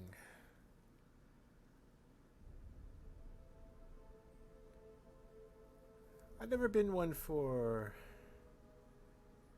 marriage, as it's quite complicated. I don't understand.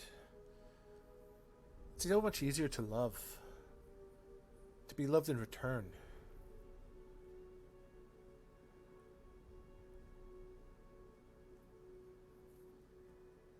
But with marriage seems to be more ceremony, more celebration.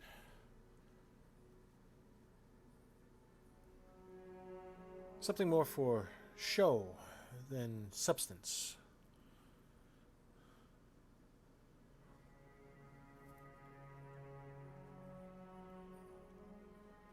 Do you feel like this show would be beneficial?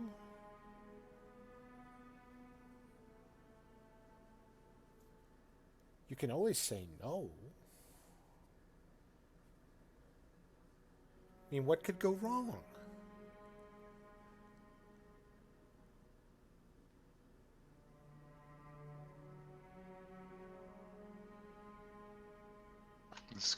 This also could be the only way to find her, though. I don't know any other way. Honestly, I don't even know if this would work. Buff, I chose you to be my champion for a lot of reasons. And in doing such, I have to have faith in you that you would make the right decisions. Where's Newton? What have you done with her? That was the most wise thing she's ever said, good lord. What is happening to the...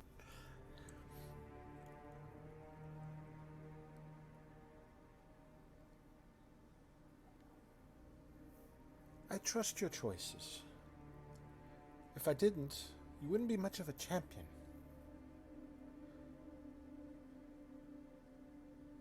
I feel you will make the needed change, one way or the other. But whatever choice you pick, know that I support that decision.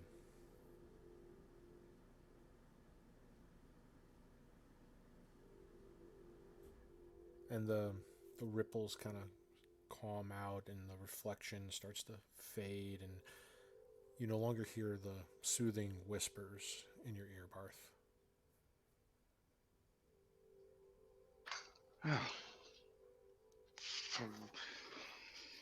For once Newt was actually somewhat helpful. This really must be the apocalypse. When archfays are actually helpful, that's when you worry.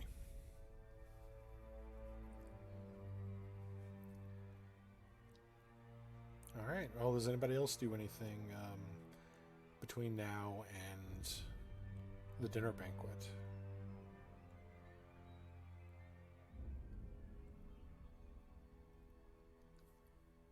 Nope. I don't got anything I want to do. Lodia, Menhir, Nyx? Nope. No, I'm good. I'm good too. Okay. Well, as mentioned before, you are escorted back to your rooms to prepare and clean up and do any personal preparations you'd like to have done before the actual banquet begins. And then, of course, the familiar knocking at each of your guest rooms occurs. The boom, boom, boom. Guards escort you into the main hall, where one of them leads you to a very familiar banquet hall that you were at when you first arrived at the castle. However, some of the interior has changed a bit. Instead of a long, elongated table with kind of a fire pit in the center here, it is now kind of rows of elongated tables where there is an elevated section as a place at the far end where you can see very beautiful, elaborate tablecloths and fine dinery has been set up, and you can see the royal families just kind of being led there, and their chairs are being set as they're being seated. Various other guests are also sitting at various tables, and you all have your own table by yourselves in this hall.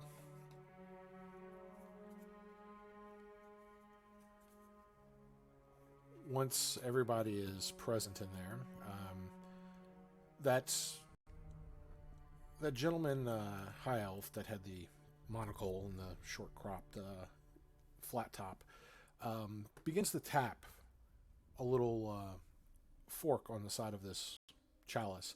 Just ding, ding, ding, ding, ding. Please, may I have your attentions? Thank you, everyone, for joining us this evening for King Fomar's banquet in honor of Barth, hero of Relden. He would like to once again welcome our distinguished guests into his most gracious halls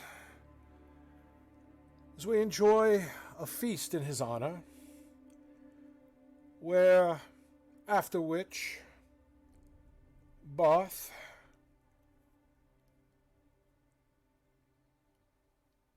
he will respond to the king's most generous request and proposal for the hand of the beautiful Princess Sana. And you see her just kind of blush and smile a little bit. The mother and her other sister still have kind of stone faces, but she's has a harder time hiding her emotions than her other family members. The king just kind of nods, and he with that, everyone, enjoy the dinner,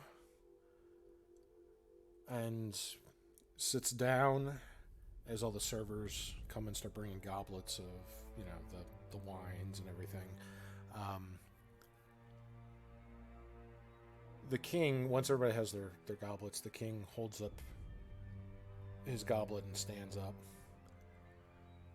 A toast!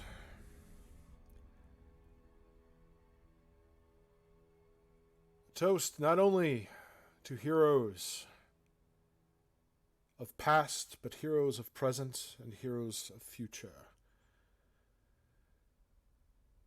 To the actions of the bold and brave,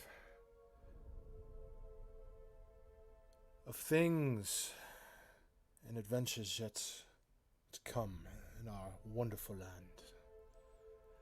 A toast to you, Barth, who have made this possible tonight. Thank you. And he holds up his chalice, and everybody else kind of holds up theirs to you, Barth.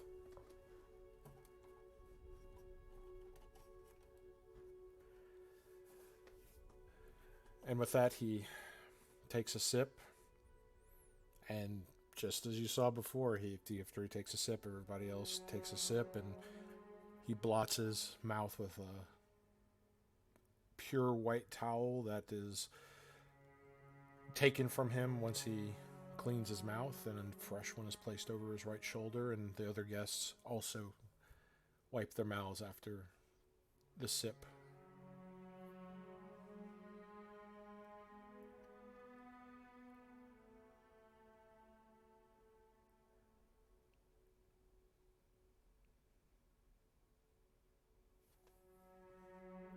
What is everybody doing?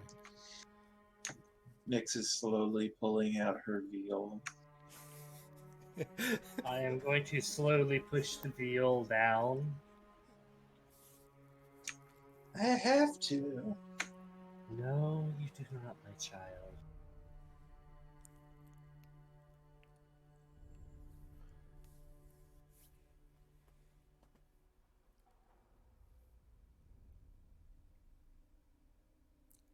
Willow, what are you doing during the dinner here? She's not doing a whole lot, just kind of sitting there. And again, the other guests are not served any food, just you. And your table has, like, turkeys, has, like, big mutton legs, various stacks of pork, and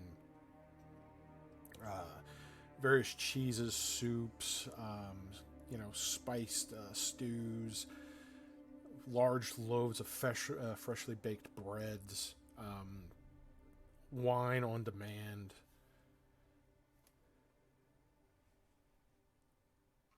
You know, she will take him. Or no, there's nobody at our table other than. It's just y'all at your own table, but it's a small enough table where your aura would hit everybody at the table. Oh no, it's more of leaning over and say, "Hey, why don't you all have any food? Why aren't you?"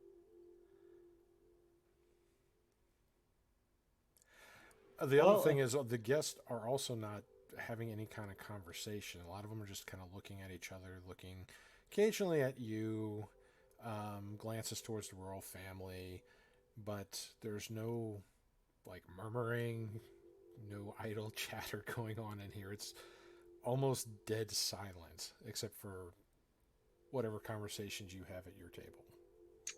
This is weird, right? This is the quietest banquet I've ever been to.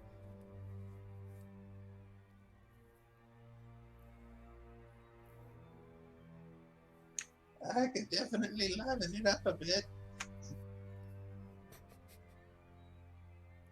As the viols start to slowly come up on the other side of the table. Yep.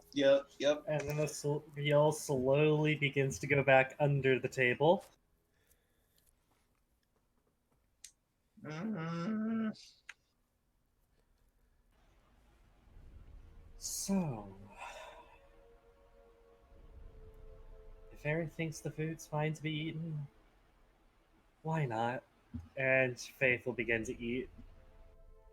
I mean, everything looks really good and it smells good, and if as you take a bite, it tastes good. It's fresh food, very high quality food.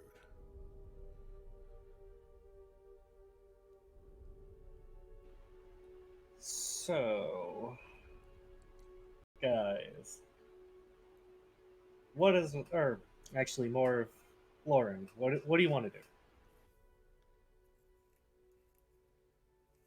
I mean, Lauren wants to play D&D, but Barth, on the other hand, may have some other things that he wants to do.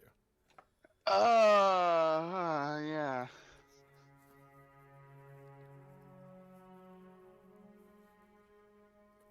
You know, at some point, you're gonna have to respond to the king's proposal.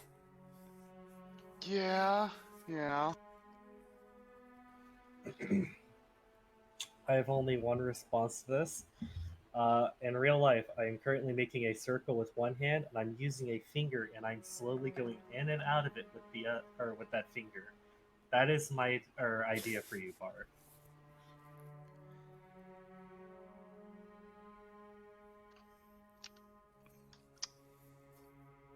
Thanks.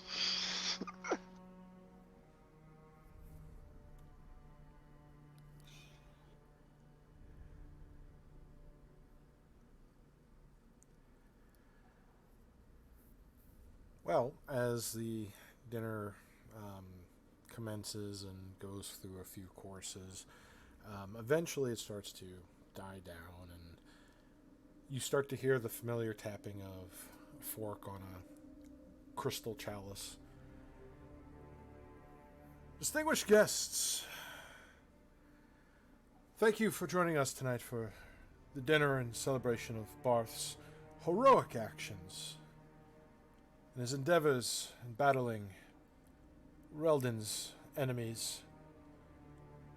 But now, the king would like to know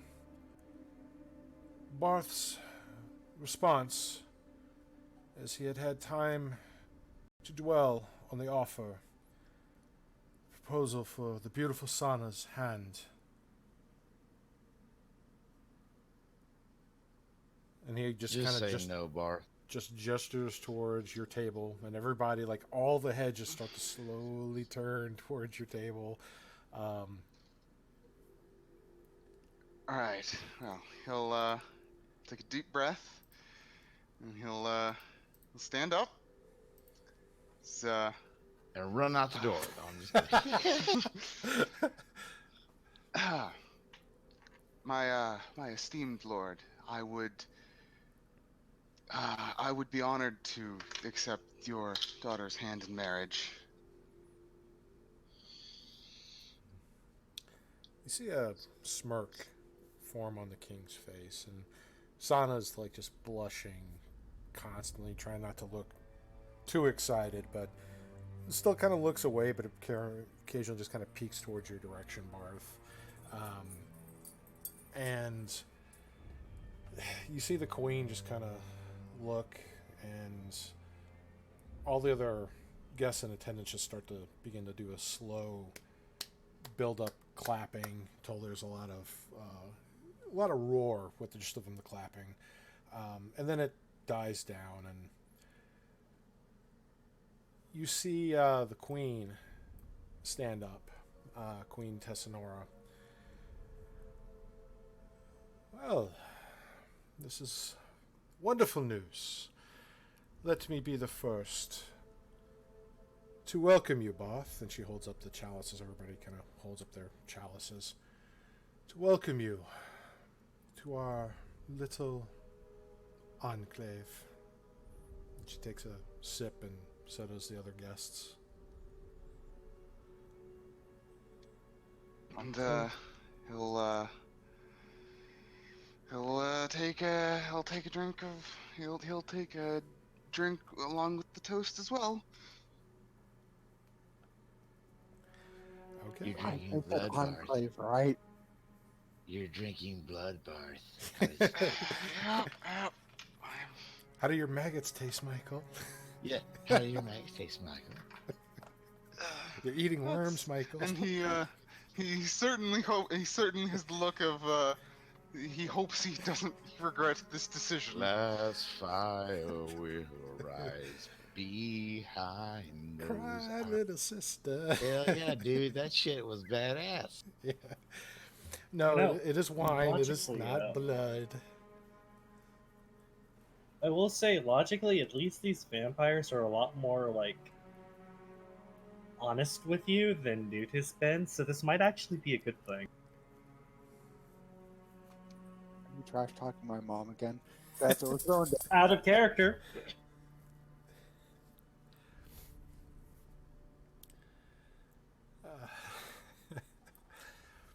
So, but yeah, the banquet begins to close out. If you all just kind of finish your food, the rest of the guests begin to slowly leave the chamber. The princess just kind of smiles at you, Barth, again, as very happily she leaves with her sister and her mother. The king, the other elven gentleman that is in the chamber here, and the rest of you are the only ones left. And let's see. Why this closed out here?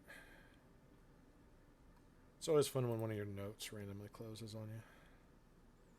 Just give me give me about 20 seconds here to pull this back up.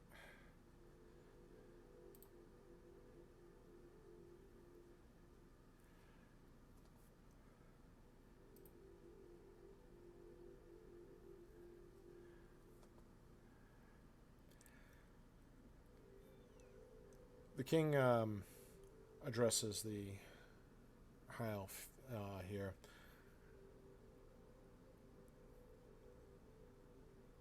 Varanen, let the city know the good news that Barth and Princess Sana are to be wed. I wish to speak to Barth and the others private. Yes, my king. And he just kind of puts his hand to his chest and does a respectful bow and quickly leaves the chambers. The guards kind of just close the doors to the halls. As the king gets up from his table, walks down with his, and he's in, it almost looks like ceremonial kind of armor, like the full plate, just with no helmet. He just has the heavy golden crown, which accents his long golden hair that's kind of tied in the back. Very perfect, fair skin. Begins walking down the steps. You hear the metal just kind of dunk, dunk as he each step makes his way over by your table.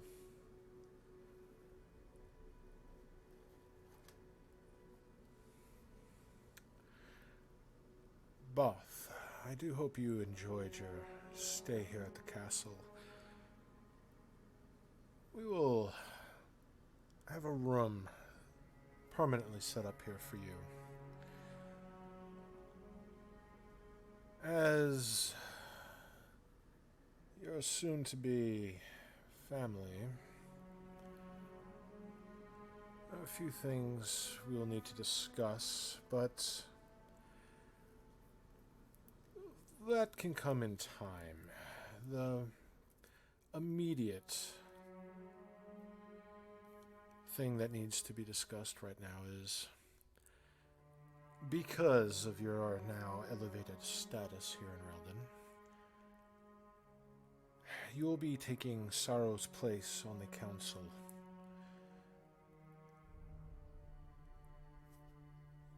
Now, I'd like to know more about your decision makings, and we'll get to see how you handle some of Reldon's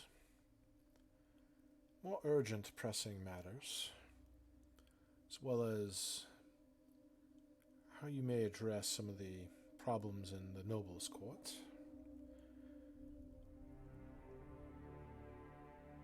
But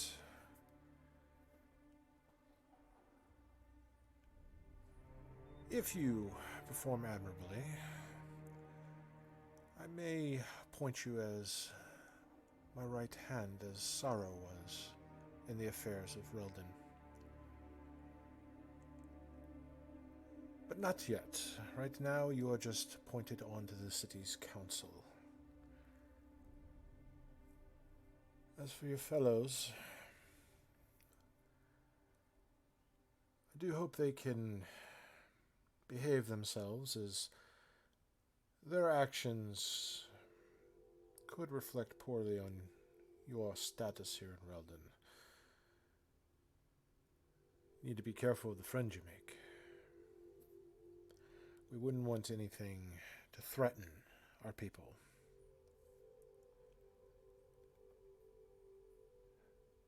But I already know you have our masses' interest at heart. Don't you, Both? Of course. Now, for your fellows and yourself here, the most important thing, everything that you've experienced here in the castle, every corridor that you've walked, every person that you've spoken with, is not to be uttered to the outside world.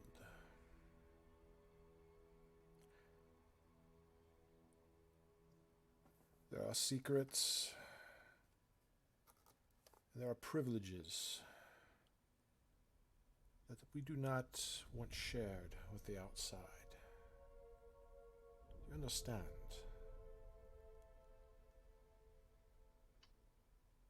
Of course.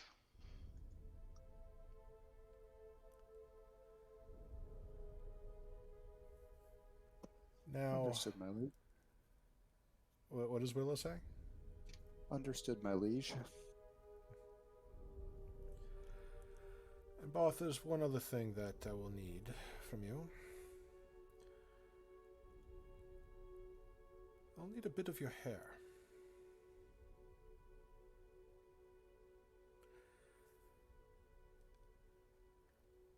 I will not lie to you, as it will be used to, well, track you of sorts, but not to eavesdrop on you. We have a investment in you, and this will let myself and your soon wife-to-be know where you are at. Know that you are safe. Allow us to reach out to you when we need to communicate with you.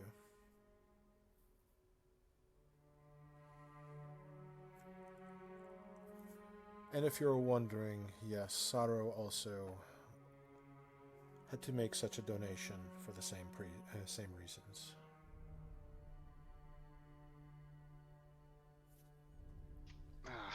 Yes, that is understandable and an acceptable agreement.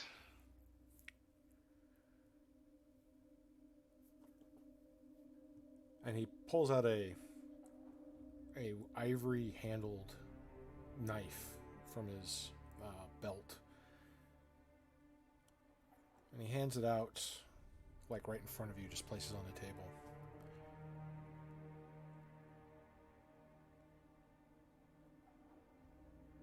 Well, Barth will pick it up and cut off a lock of his hair.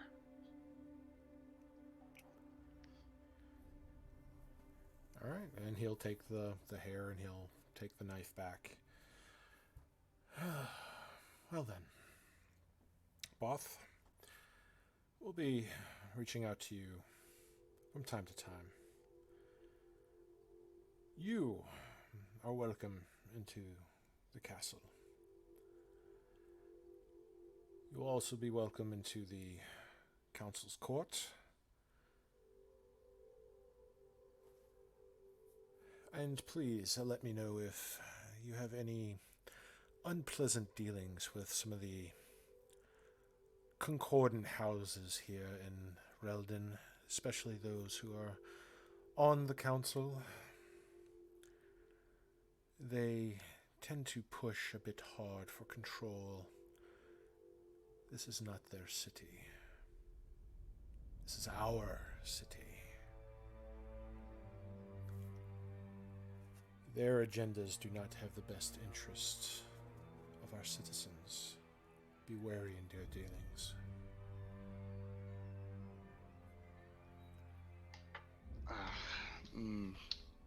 Noted.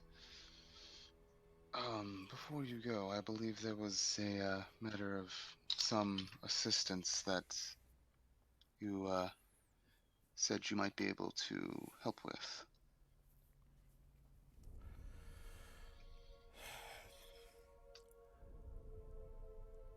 The question of Senosha, was it? Yes, that.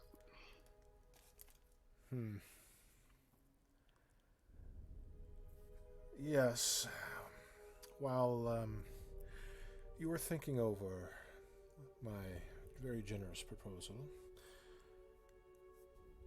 I had Vernon take a look into what you asked.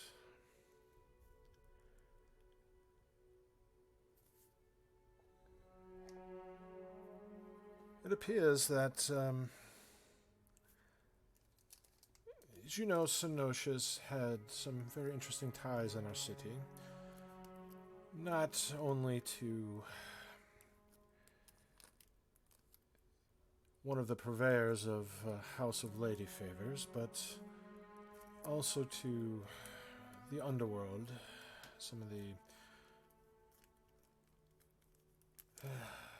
hard to stamp out criminal element in our city.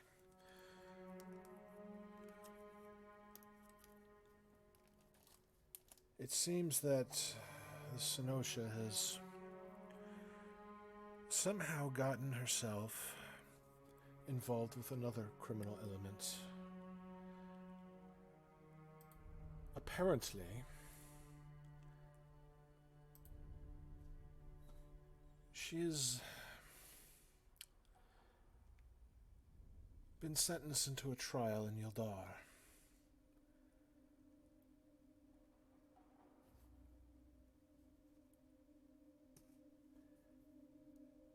A sentence that she has been carrying out apparently for quite some time.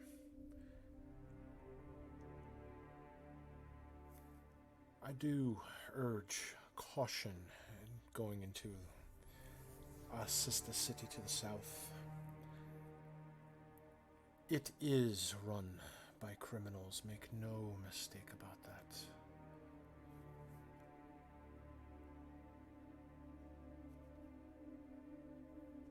If you want to see the face of a monster, then you will so when you see those that rule Yadar.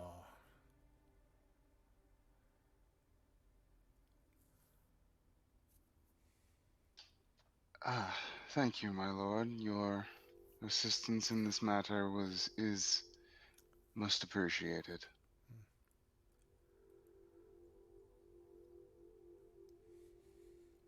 So for the rest of you, once you're finished enjoying your meals, you're all free to go. My guard will escort you out of the castle. Barth, I hope to see you again soon where we can have another private discussion. But the rest of you, bid you farewell.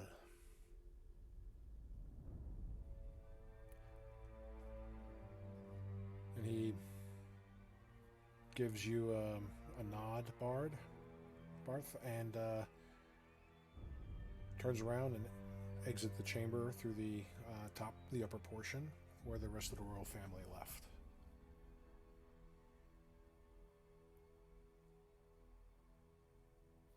Well, he said we was free to go. Minner makes for the door. And now, Menhir's Nyx is impression following. of Usain Bolt. Nyx is following in here. I'll go with them. I'm To, naked. I need my shit. I think we can all agree to Aurora. I mean, He ain't gonna There's want to a- go there's to another- Aurora. He wants to go get there's some. there's a place on the way to Aurora. All right, so we're walking there then. But Bullshit. I I'm can riding the teleport elephant. us. Because we also kind of have other pressing matters too. So what do we want to tackle first then?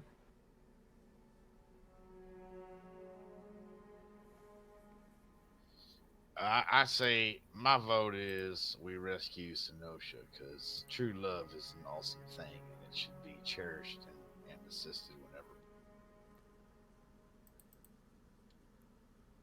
whenever. My home's kind of burning down at the moment. I do much There's only one of me. Aurora.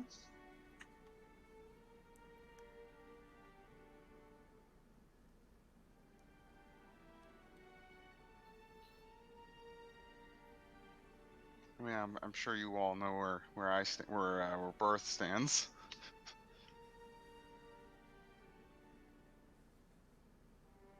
Where does Elodia stand on this? I'd say Senosha. Up Senosha.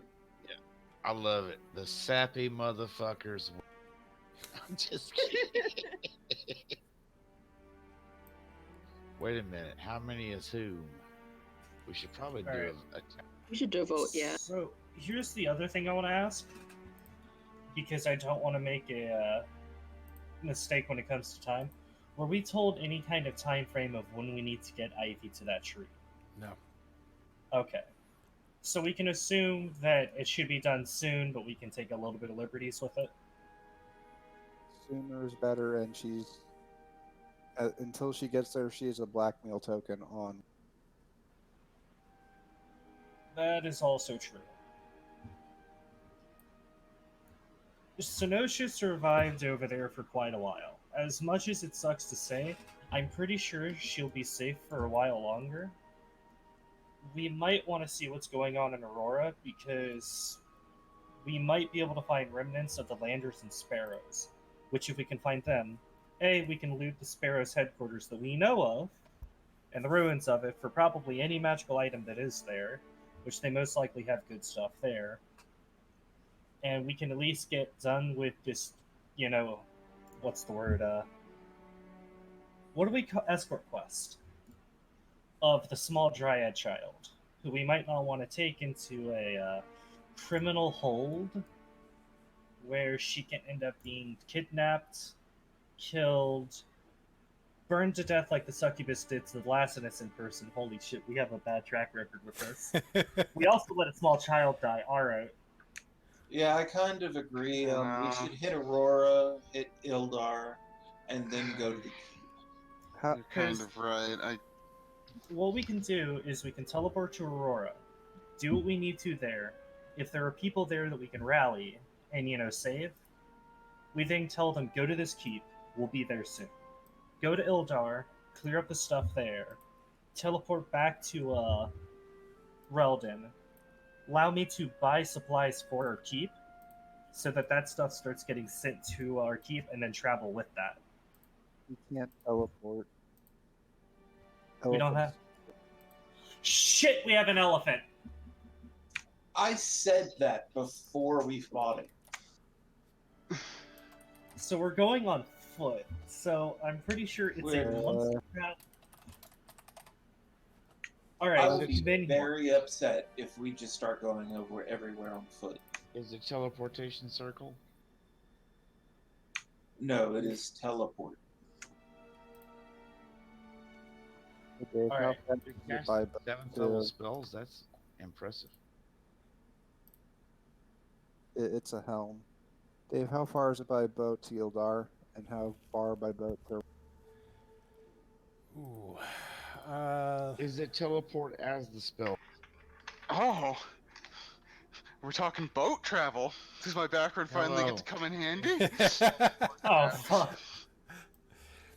Let's see.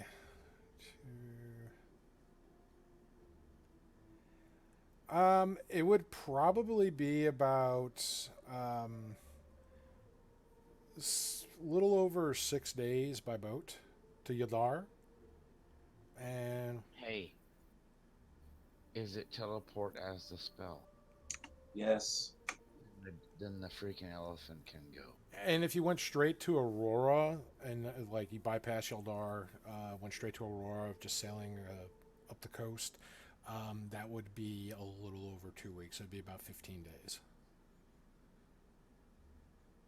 The spell specifies eight creatures, not their sizes or anything of that nature, other than their creatures. All right, we have Minhir, Nyx, Faith, Barth, Elodia, Willow, then the elephant and the scorpion. That's 8. You forgot. No, Ivy. I- She is a person. Ah, fuck. you and up to 8 willing creatures. So Oh, these So are that's 6. perfect. so we are literally at the precipice of it. We can't pick anyone else up then. We can go that way then. Yeah, I And can then get us steal a near Aurora. So it is 9. The caster plus 8. That's cool. Yeah. Well, as much as Barth hates to admit it, your plan it does have some sound logic to it. So I guess we'll go to Aurora first. Hey, listen, if it all else fails, alright, we're adventurers. There is a destroyed, there's most likely the empty ruins, or at least the hideout of the Sparrows, who were very powerful adventurers, and we know that there was an armory. Which means free magical items. Assuming it hasn't already been looted. This is true, but their headquarters were hidden in the tree through glamours and the weird tree magic. So as long as the tree Can we- hasn't been shagged, Can we assume we're walking to get our animals while we're talking? Yeah, I mean, if y'all Yeah. left the castle, and Left the cast geared up. Yeah, so you're escorted out of the castle. You're escorted, to the main gates where you walk down all those steps to the military checkpoint where all your stuff was locked at, and you are given all your gear back, all of it's accounted for.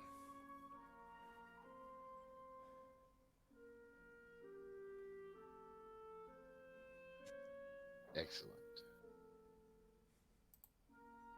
Before we go, I'm gonna wander off to go see if I can buy a scroll. I want to see if I can find a sending scroll.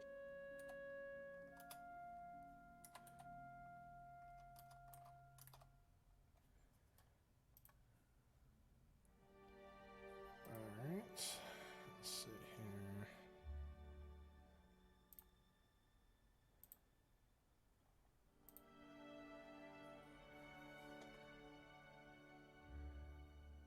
Check.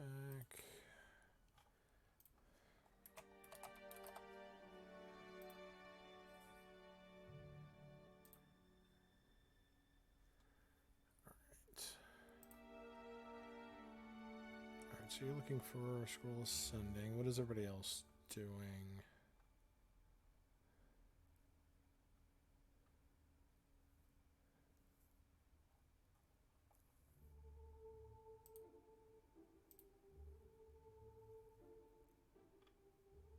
I'm just readying the elephant for transport. More than just me can ride on him, by the way. He can take multiple.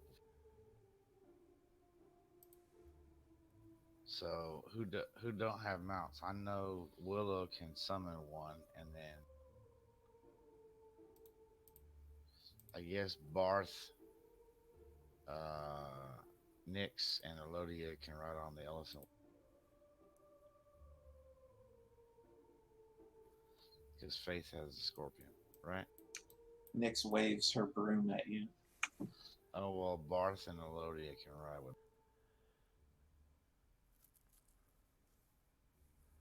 Alright, Willow, make an investigation check for me. Okay. It's for you trying to find a dealer. Take my inspiration. Okay.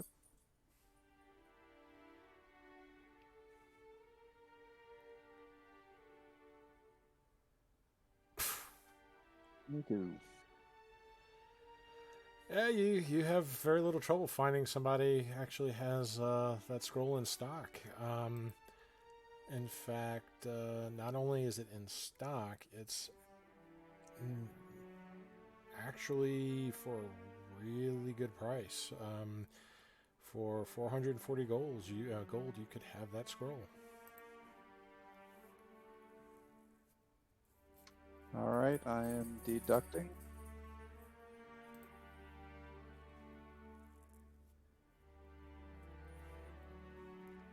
My little Peppers is going crazy in the background, so you may hear her collar jingle as she runs like a tornado in and out the room.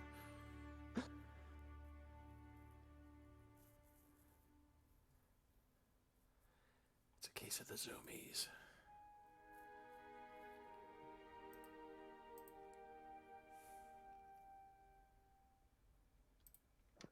Now, who is most likely alive at this point? Who haven't we killed Still in yet? Aurora. That's a good. Well, I mean, your sister's probably alive. Maybe. Maybe. Well, so since today is the day of divination,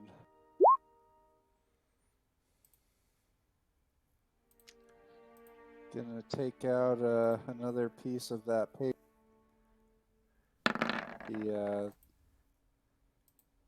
What's the name of it? Yeah, yes, the paper songbirds.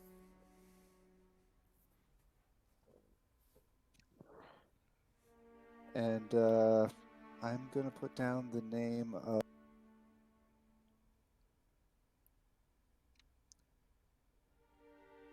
Crap, I can't forget the name of the leader of the of the landers. It's been like 6 months.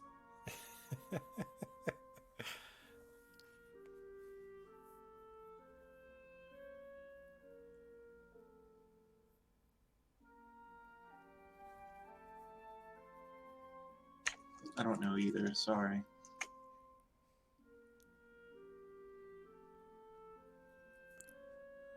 Make a intelligence check with disadvantage.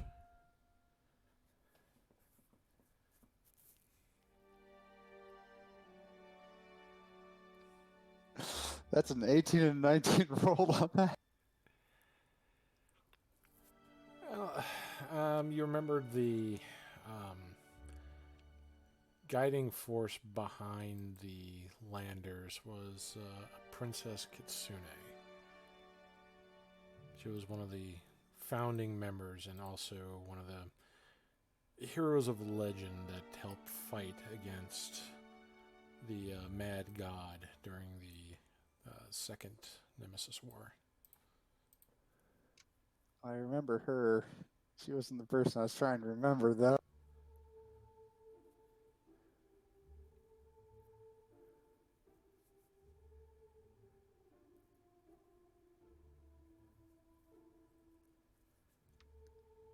Because there's a low likelihood that she is still in a.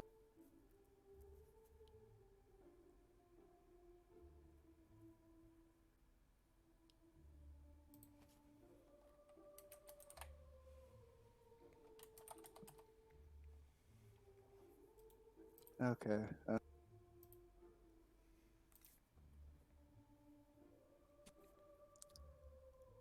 We'll write down her name on it with a little message. Are you still alive? And we'll try to say. Does it go in the direction of Aurora? The bird leaps, let's see.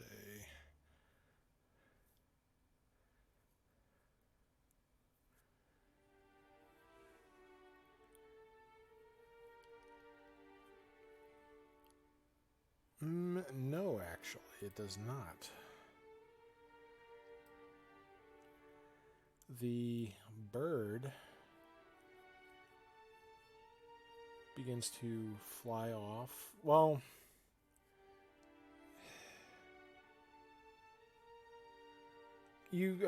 as it flies off, it does fly towards the east, but it starts to fly kind of northeast.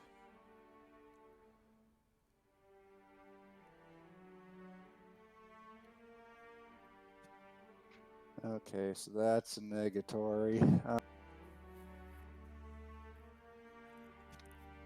We got a few sheets of this left. Let's try Esmeralda.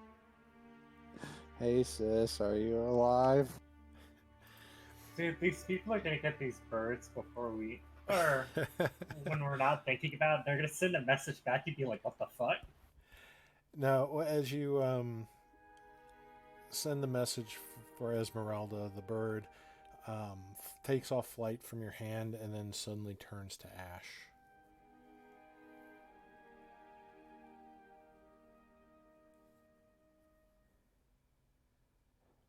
Okay, well, I can deal with that. A little bit later.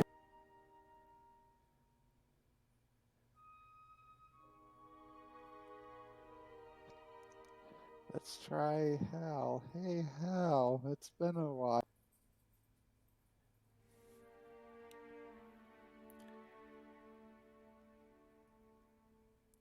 The bird takes flight from your hand and immediately turns into ash.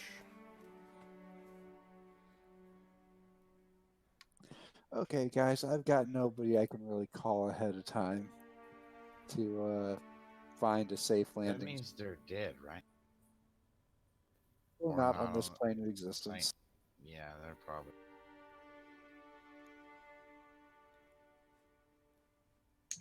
Well, I can Yeah, bring they're us probably to Ebon Meadows.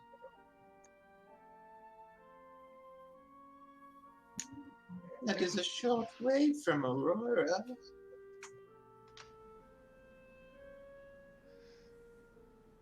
Wait, Willow, didn't you say that that place got completely razed to the ground?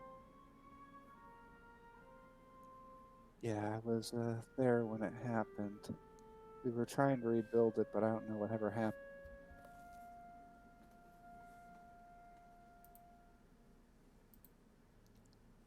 But it's probably Well, assuming that it is still a charred and smoking ruin, probably would be fairly safe, considering that not many people would pay much attention to it. Or it could, be full of cutthroat bandits that are ready to slit our throats, but, well, Only one way to needs find must. out. Well, needs must.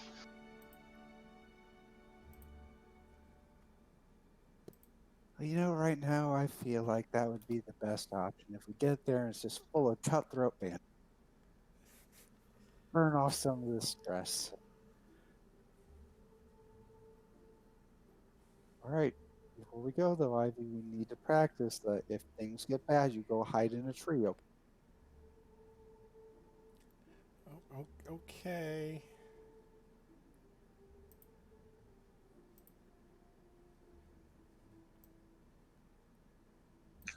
Are we ready?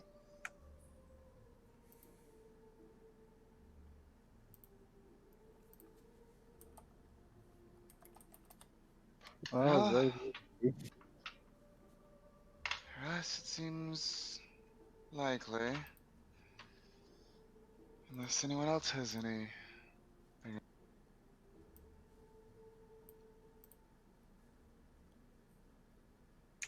All right, no one said anything. Everyone get close.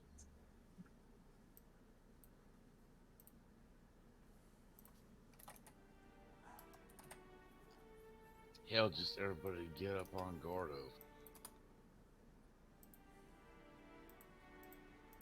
Is that an offer? Because, or if it is, Faith and the Scorpion will start skittering onto the elephant. Well, I didn't think this through. The scorpion part, no.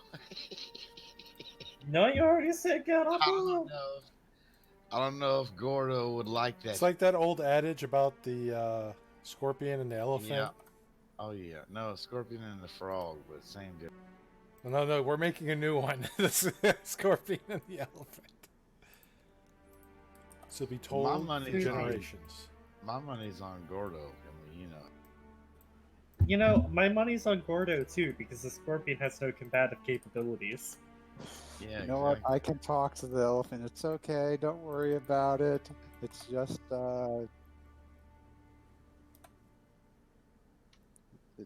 it's just a scorpion. Yeah, a giant scorpion. Yep.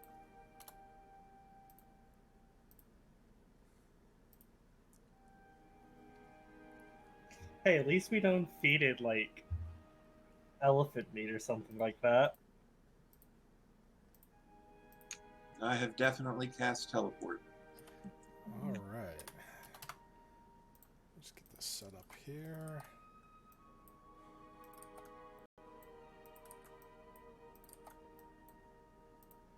And it would, let's see, where are your tokens at?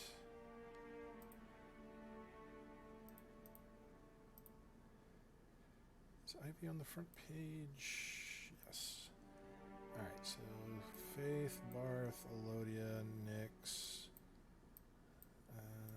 Let's see.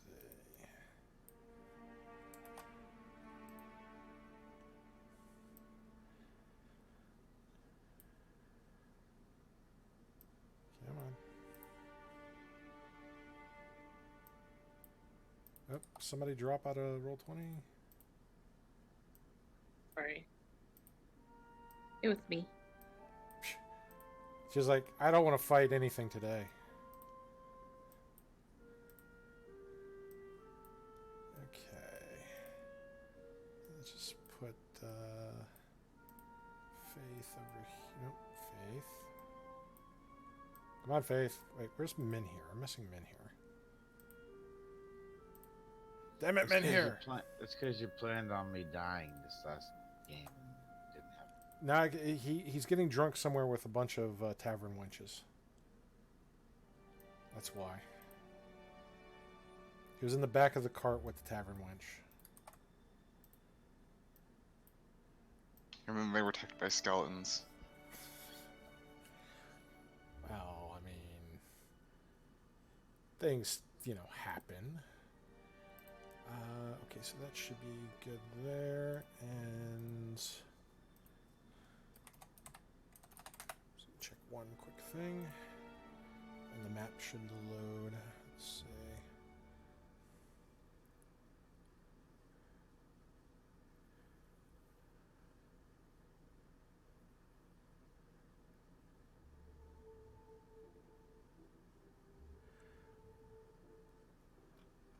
Okay, since you're casting teleport next, there we go.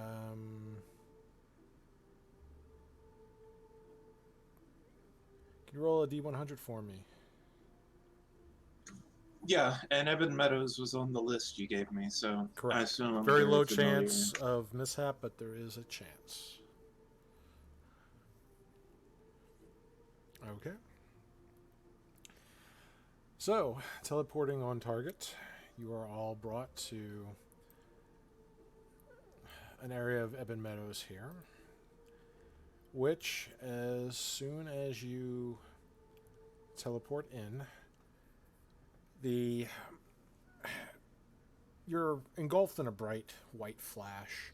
That hole. I'm just kidding. You feel your body's pulled through various planes as you're moved about from one spot on the Primaterial plane to another. As you reemerge, sliding through through the multiverse, the white light just kind of leaves your eyes. Your eyes kind of readjust, and as it does, I do have to slide this map over here because it is way too far away to the right. There we go. As your eyes readjust, first thing you smell like burning embers, burning cloth, burning of various substances.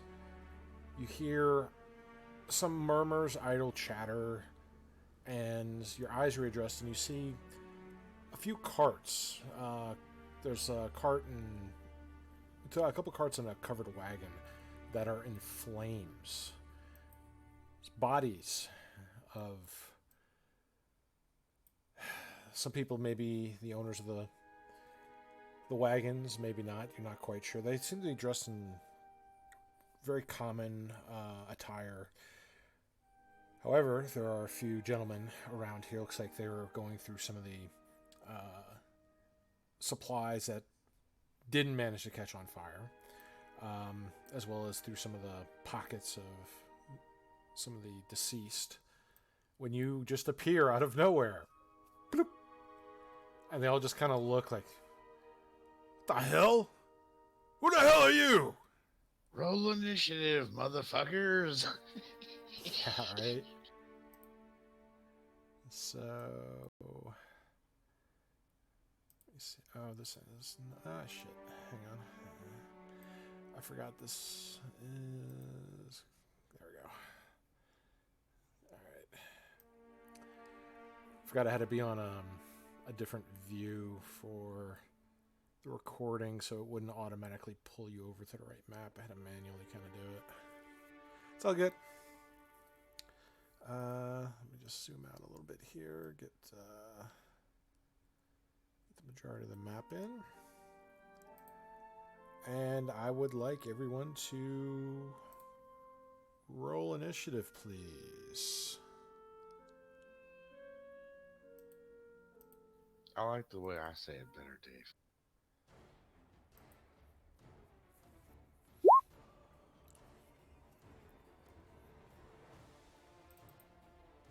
And does that work? Can you roll initiative from the thing and have your token selected and it taunts you? Supposed to. It didn't work for me.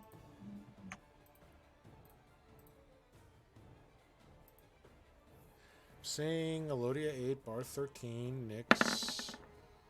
Not saying Nyx. See Willows. I should have 15. See Faiths.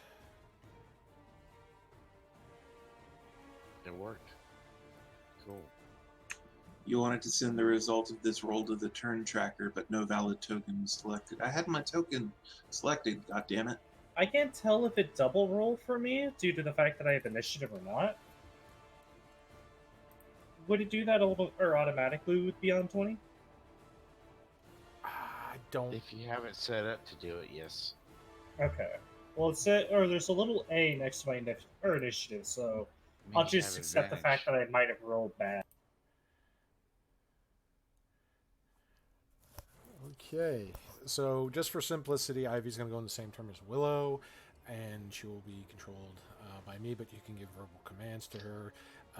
She is very squishy. Yeah, if you hover over your roll Yeah, it there. said 2.20, keep the highest one. So yeah, you rolled bad.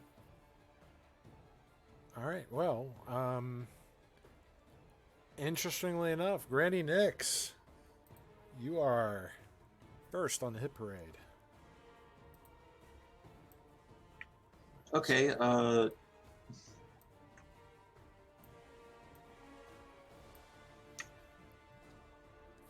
so Granny Nyx is going to spend a bonus action and activate her Mantle of Inspiration using a inspiration, bardic inspiration. She suddenly glows and her body ripples, and out of this hunched old granny comes out a very pale-skinned, beautiful woman with perfect curves and fair skin, and she just glows with a majestic light. Minhir, Faith, Willow, Elodia, and Barth all gain 11 temporary hit points and can use a reaction to take a free movement. Give mine to Ivy. Okay. The escort NPC that's squishy, she needs the temp HP. All right, How much? Ivy instead of Willow, I guess. Yeah, remember she has like an 11 AC. So And everyone else has those temporary hit points then. 11 temporary hit points. And Granny Nyx is going to run over to Faith, and slap her shoulder and cast Greater Invisibility. Oh, God. well then.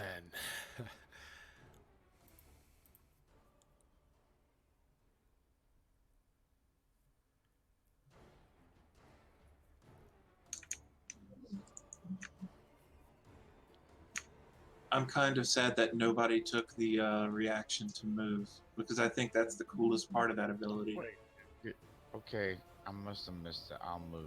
wait, To my hold on. We can move? As a Oh, reaction. Okay, right. so Yeah.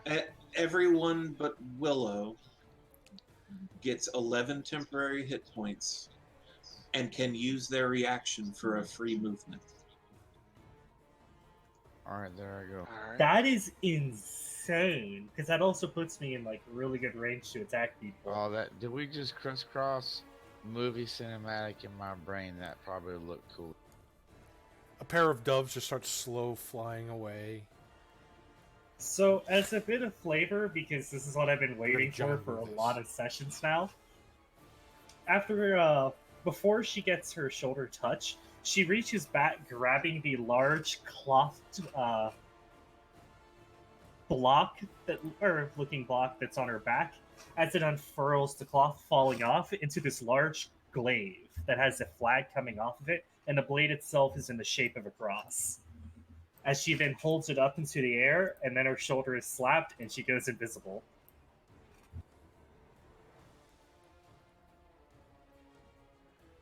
All right, yes. You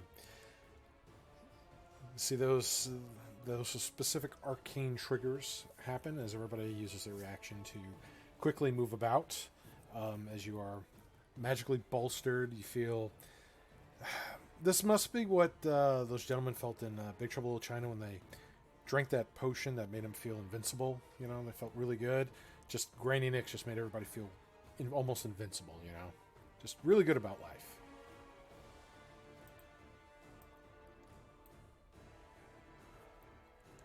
How fucking cool is College of Glamour? We're about to find out how much cooler it can be. Yeah, let's do this. I've used all my actions. Okay, so if that ends your turn, we're going to move to Barth, the Destroyer. He's like, I really don't have time for this. And he's going to cast Shadow Blade. The dark shadowy blade Yep. materializing in his hand. So it does And he's the- going to. Good. He's gonna move his way up there, and we're gonna lay into this one guy. Okay. All the dice. All the fucking dice. This is a 23 hit. No. Yes, that hits. You know that hits. Come on. All right. Then we're going to extra attack.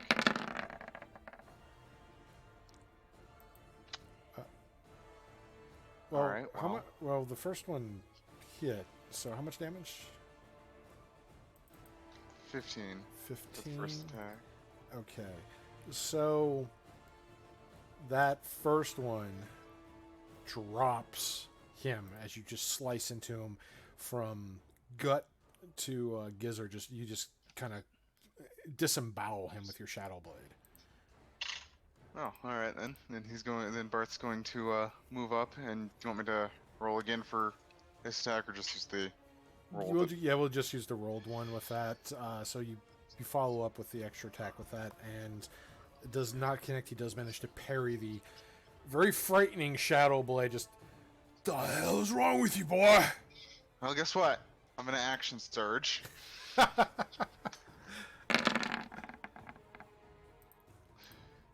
So that's a 19 for 16 damage. Does he also die?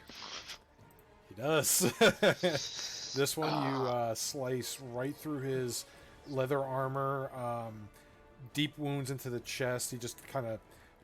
It sounds like you punctured his lungs with the strike as he just kind of gurgles, not able to speak, and just collapses onto the ground. All right, and then with his last attack, he's going to throw the Shadow Blade at this one here.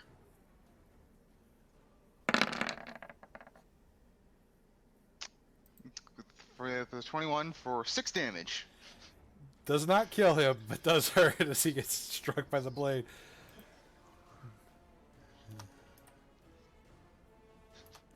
All right, yeah, that's gonna be Barth's turn.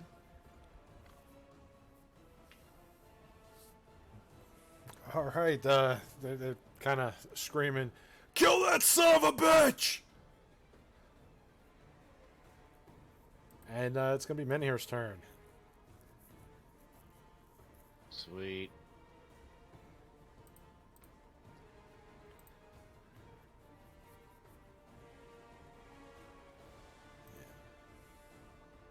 Yep, chop one first.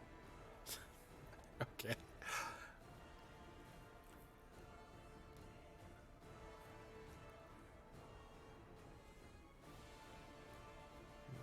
Okay. Wait for the roll to come through. Yeah. This thing is crazy. It was doing all your tests pretty good. There we go. There we go. There we go. Holy crap. That's gonna hit. And 24 damage.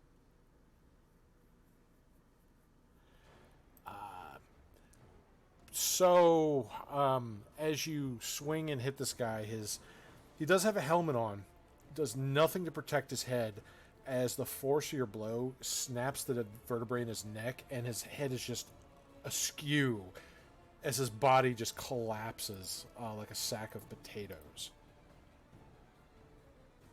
Cool. Next.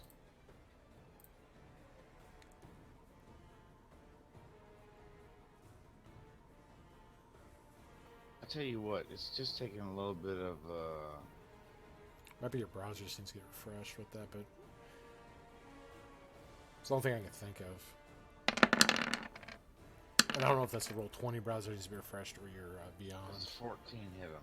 14 does indeed that hit. didn't even work. That one just looks So like a weird. regular swing. Okay, 14. Well, as this one looks at his buddy that just knocks down, you spin around, momentum still going, smash right into this guy's chest. You hear every bone in his sternum just shatter. Both ribs are probably piercing his internal organs as he's gasping, and he stops breathing. Awesome. Javelin. On the closer one. So on that one. Okay. Yep. 20 for 9. You're running, you grab a javelin from your back and you throw it using your own momentum. This one, it does pierce into this one's shoulder, pierces through it, He lives. but he lives.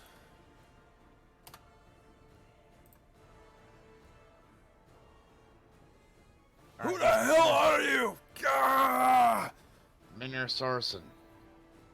Who the fuck is Minir Sarsen? You're death, motherfucker.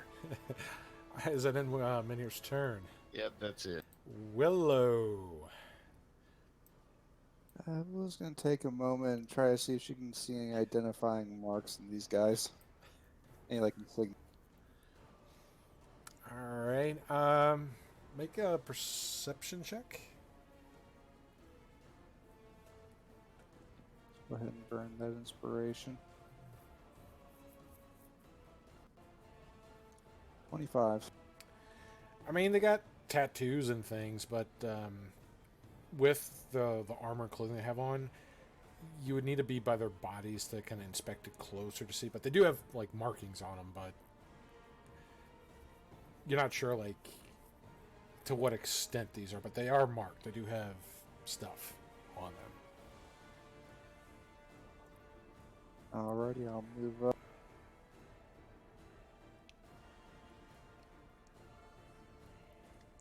And I'll firebolt the injured one on the left. So that one here. Ignore that +1, but 23 for 14. He screams as his body is emulated, just engulfed in flames. Just screams, his body just falls down.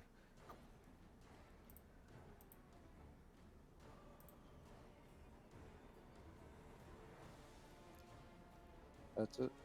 All right, Faith. So she's gonna run over to the two where Menhir threw the javelin at one of them, and she's gonna take 2 swings whilst raging with her glaive. And you know, if she kills the first one, she's just gonna try and skewer the other guy with that person still on the glaive.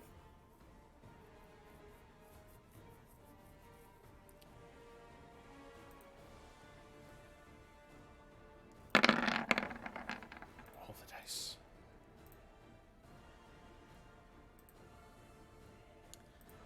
Well, that It also didn't roll the radiant damage for the first swing. You always have advantage on your attacks? I have I gave advantage him- right now because I'm invisible. I gave him greater Oh, invis. Fuck yeah. No, that's impressive shit. Yeah, let's put it this way: I'm a greater invisible raging Yeah, zealot barbarian. greater invisibility is bad. So And that's an extra 3 radiant to the first guy that's probably really dead. yeah, like all of a sudden, man, here, like you see the javeliner guys, like, you know, asking who the hell are you, and all of a sudden you see this gaping hole appear in its chest, and the guy behind him is just splattered with blood, and just looking in shock, like, the fuck? Does the radiant energy burn up my javelin? No, no. Okay, I'm about to say I ought to yell, "Yo, me a javelin, damn it!" Does the second swing kill the other guy? No, but it wounds him very badly. So we still got about 200 HP.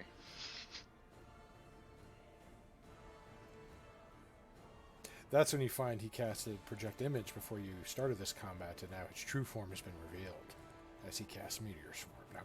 Now, Good lord. Been nice knowing y'all. but no, he is barely standing. That second blow took a lot out of him.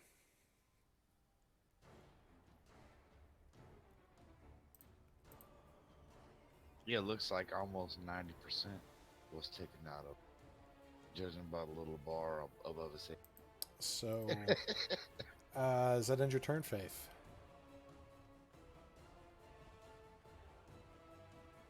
Yeah. By the way, I just realized it's 1d6 plus 6 necrotic for radiant damage, and since mine's radiant, that man really is just flat out fucking dead, hanging off the glade with a javelin inside of him. His body is just kind of floating there. Elodia. Okay, I'm seeing there's only one Two. left. There's two. Nope. Oh, okay. Yeah, there's one Shoot 'em, girl. down Do here, your and thing. there's one over here, and there's one over here, Farthest one. and one over Well, here. that's me, dude. and one over- Friend, Oh, this. yeah. don't shoot me, please. Yeah, the big one. I love you. Please don't shoot the big guy. No, I'm just going for the farthest one. All of a sudden, Minner has an arrow in his ass. Yeah. God damn it, Elodia. What the fuck? No. All right, so you said you're going for the far one over here, and Yeah. Wow. So Yeah, range is not a factor. you see him like he was questioning things, like, oh shit, and while he's still looking around, like seeing one of the guys just invisibly get lifted up and explode. His buddy there got pierced by a shadow weapon. All of a sudden, as he's still scanning on the battlefield, like he turns and looks over towards this direction, and as he does so, an arrow pierces the side of his head and pokes out the other side, like like a Steve Martin joke, and he just drops. Eyes roll in the back of his head, and he is just flopping on the ground. Okay, I can do one more. Amen. Finish him off, girl. Clean it up. This one right here. Okay.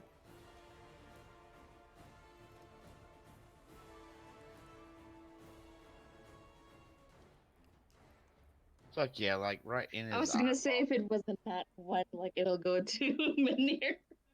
Oh, Wow. shit. Thanks a lot. You're calling crits on your butt.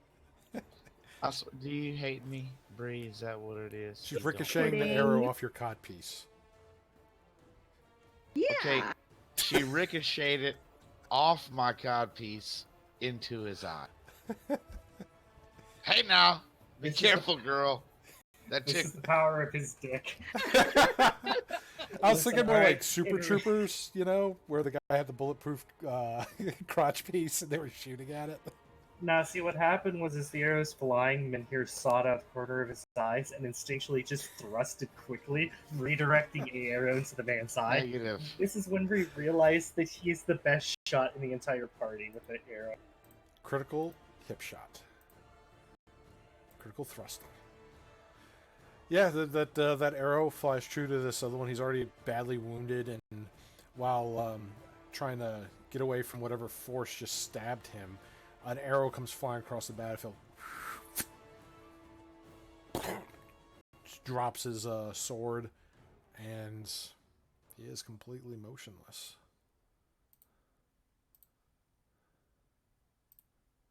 Hells yeah, man. It's been too long since I crushed some heads. That felt good, y'all.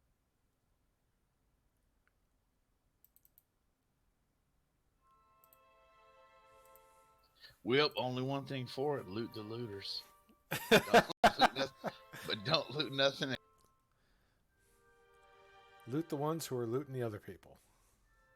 Yep. All right.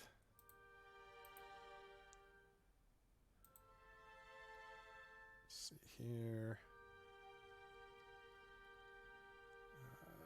Oh yeah, that was fun. I want some more.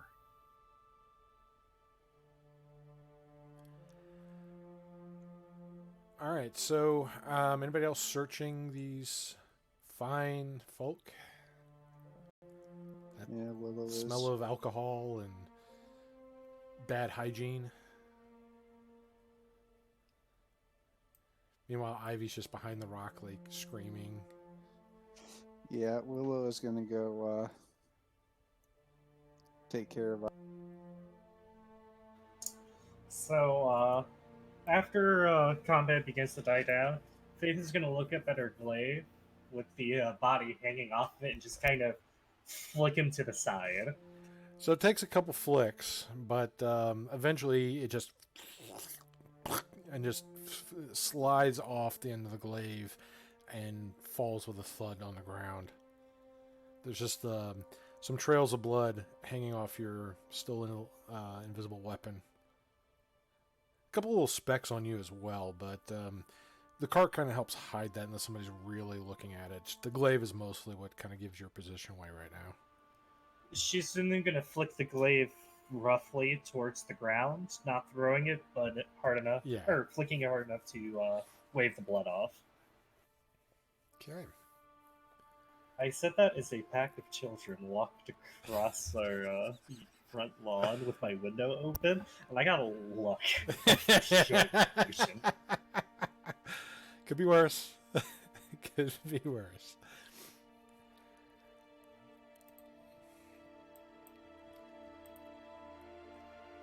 All right, Barth, what are you doing?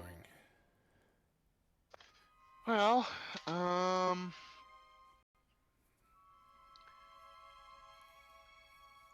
guess after the abrupt end to the fighting, Barth will dispel the Shadow Blade, and he'll come over here and sit on this rock while he waits for the others to finish looting the bodies. Okay. So, Menhir, as you're kind of going through the pockets and such, you find a total of 40 silver pieces.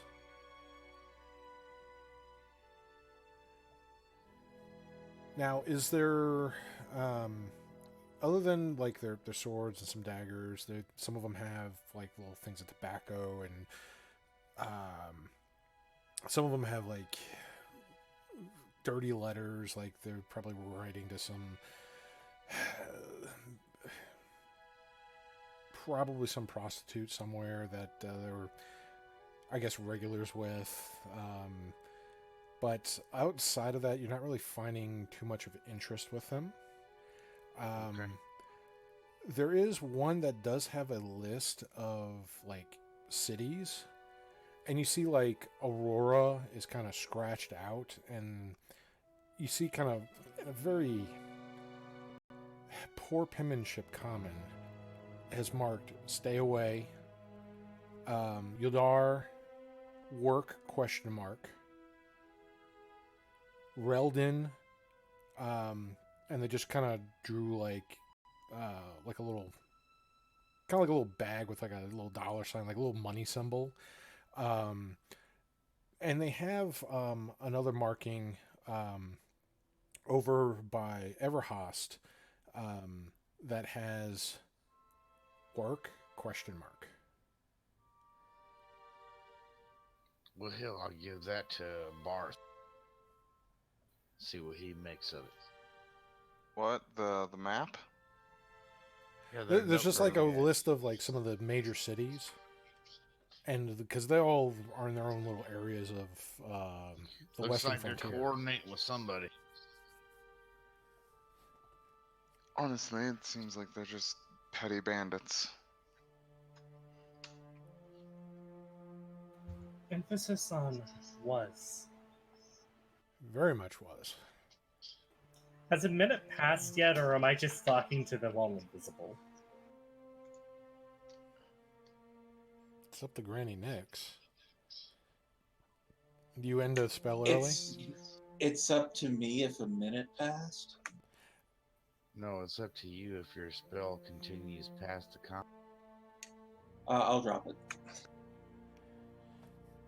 All right. So yeah, a few seconds after flinging your glaive clean of the poor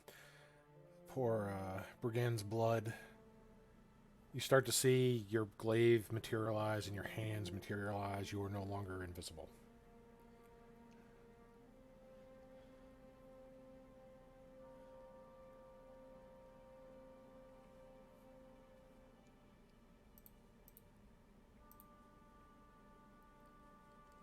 I sense deep sadness in you. So, do we know exactly where in Eva Meadows we are currently?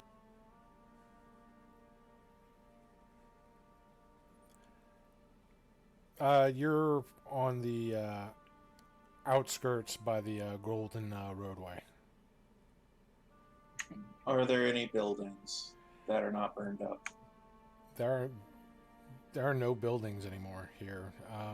You can see where there's still like grass growing where dirt used to be, where maybe some buildings and things used to be.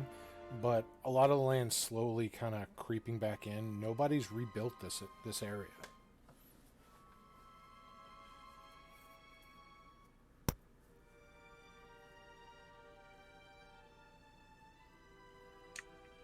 Well, sure. Yes.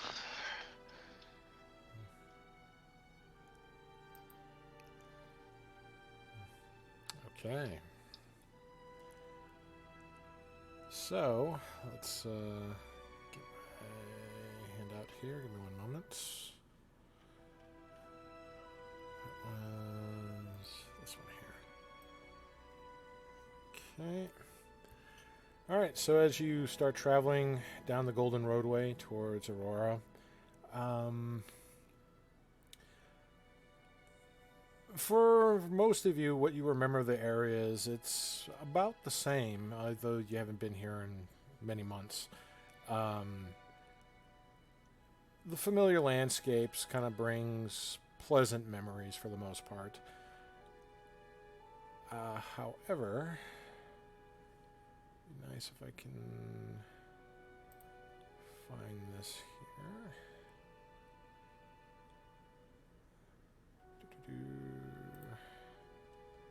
Come on. My system decided now is the perfect time to be slow. I don't know why, too, because it's got a lot of D&D Beyond tabs open.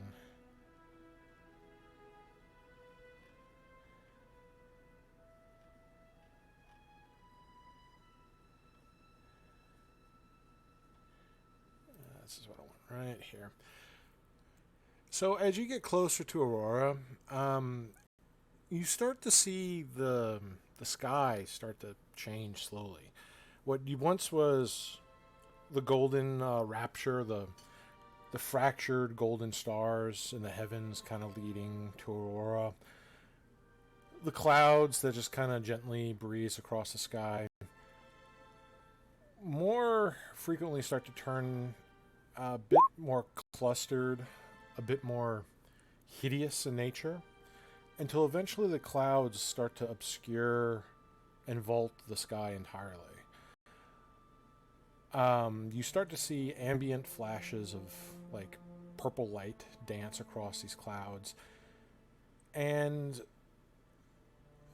this ambient light starts to swell up more from the horizon, as it begins to take more of an orange reddish hue. It's almost like it's turning into a makeshift pseudo twilight. I want everybody to make perception checks, please.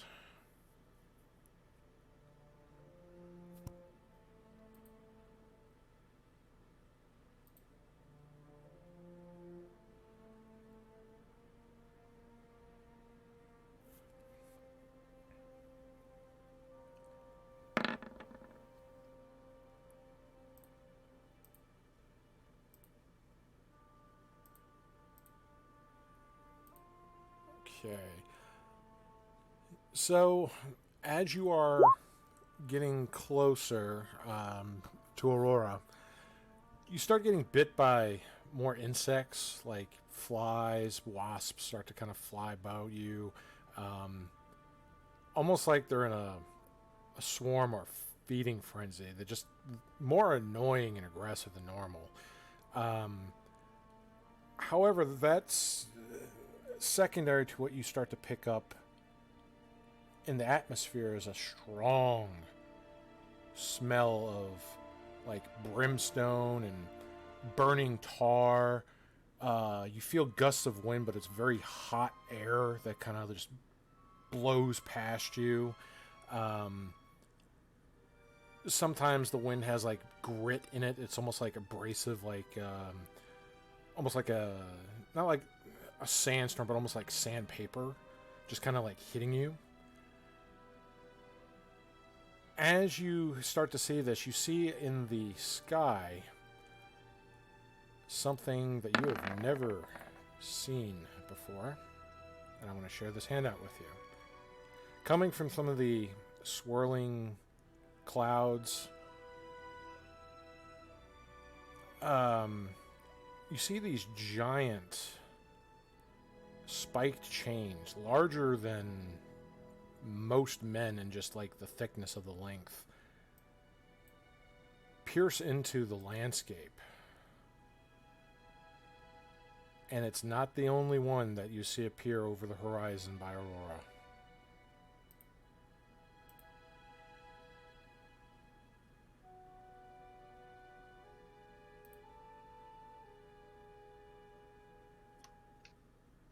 Wow.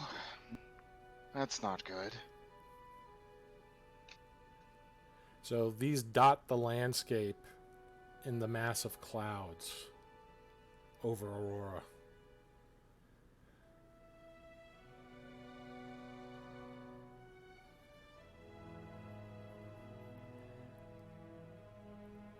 And not only that, but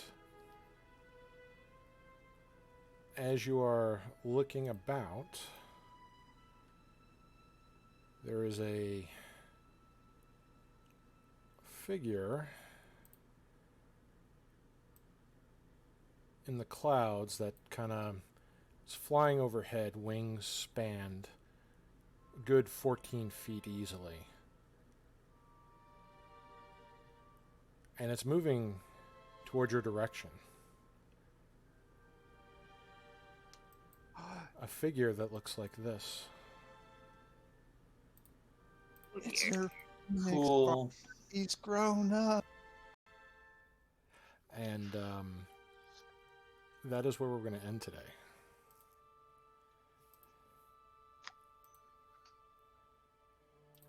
Little Phoenix is all grown up with crazy devil hellscape.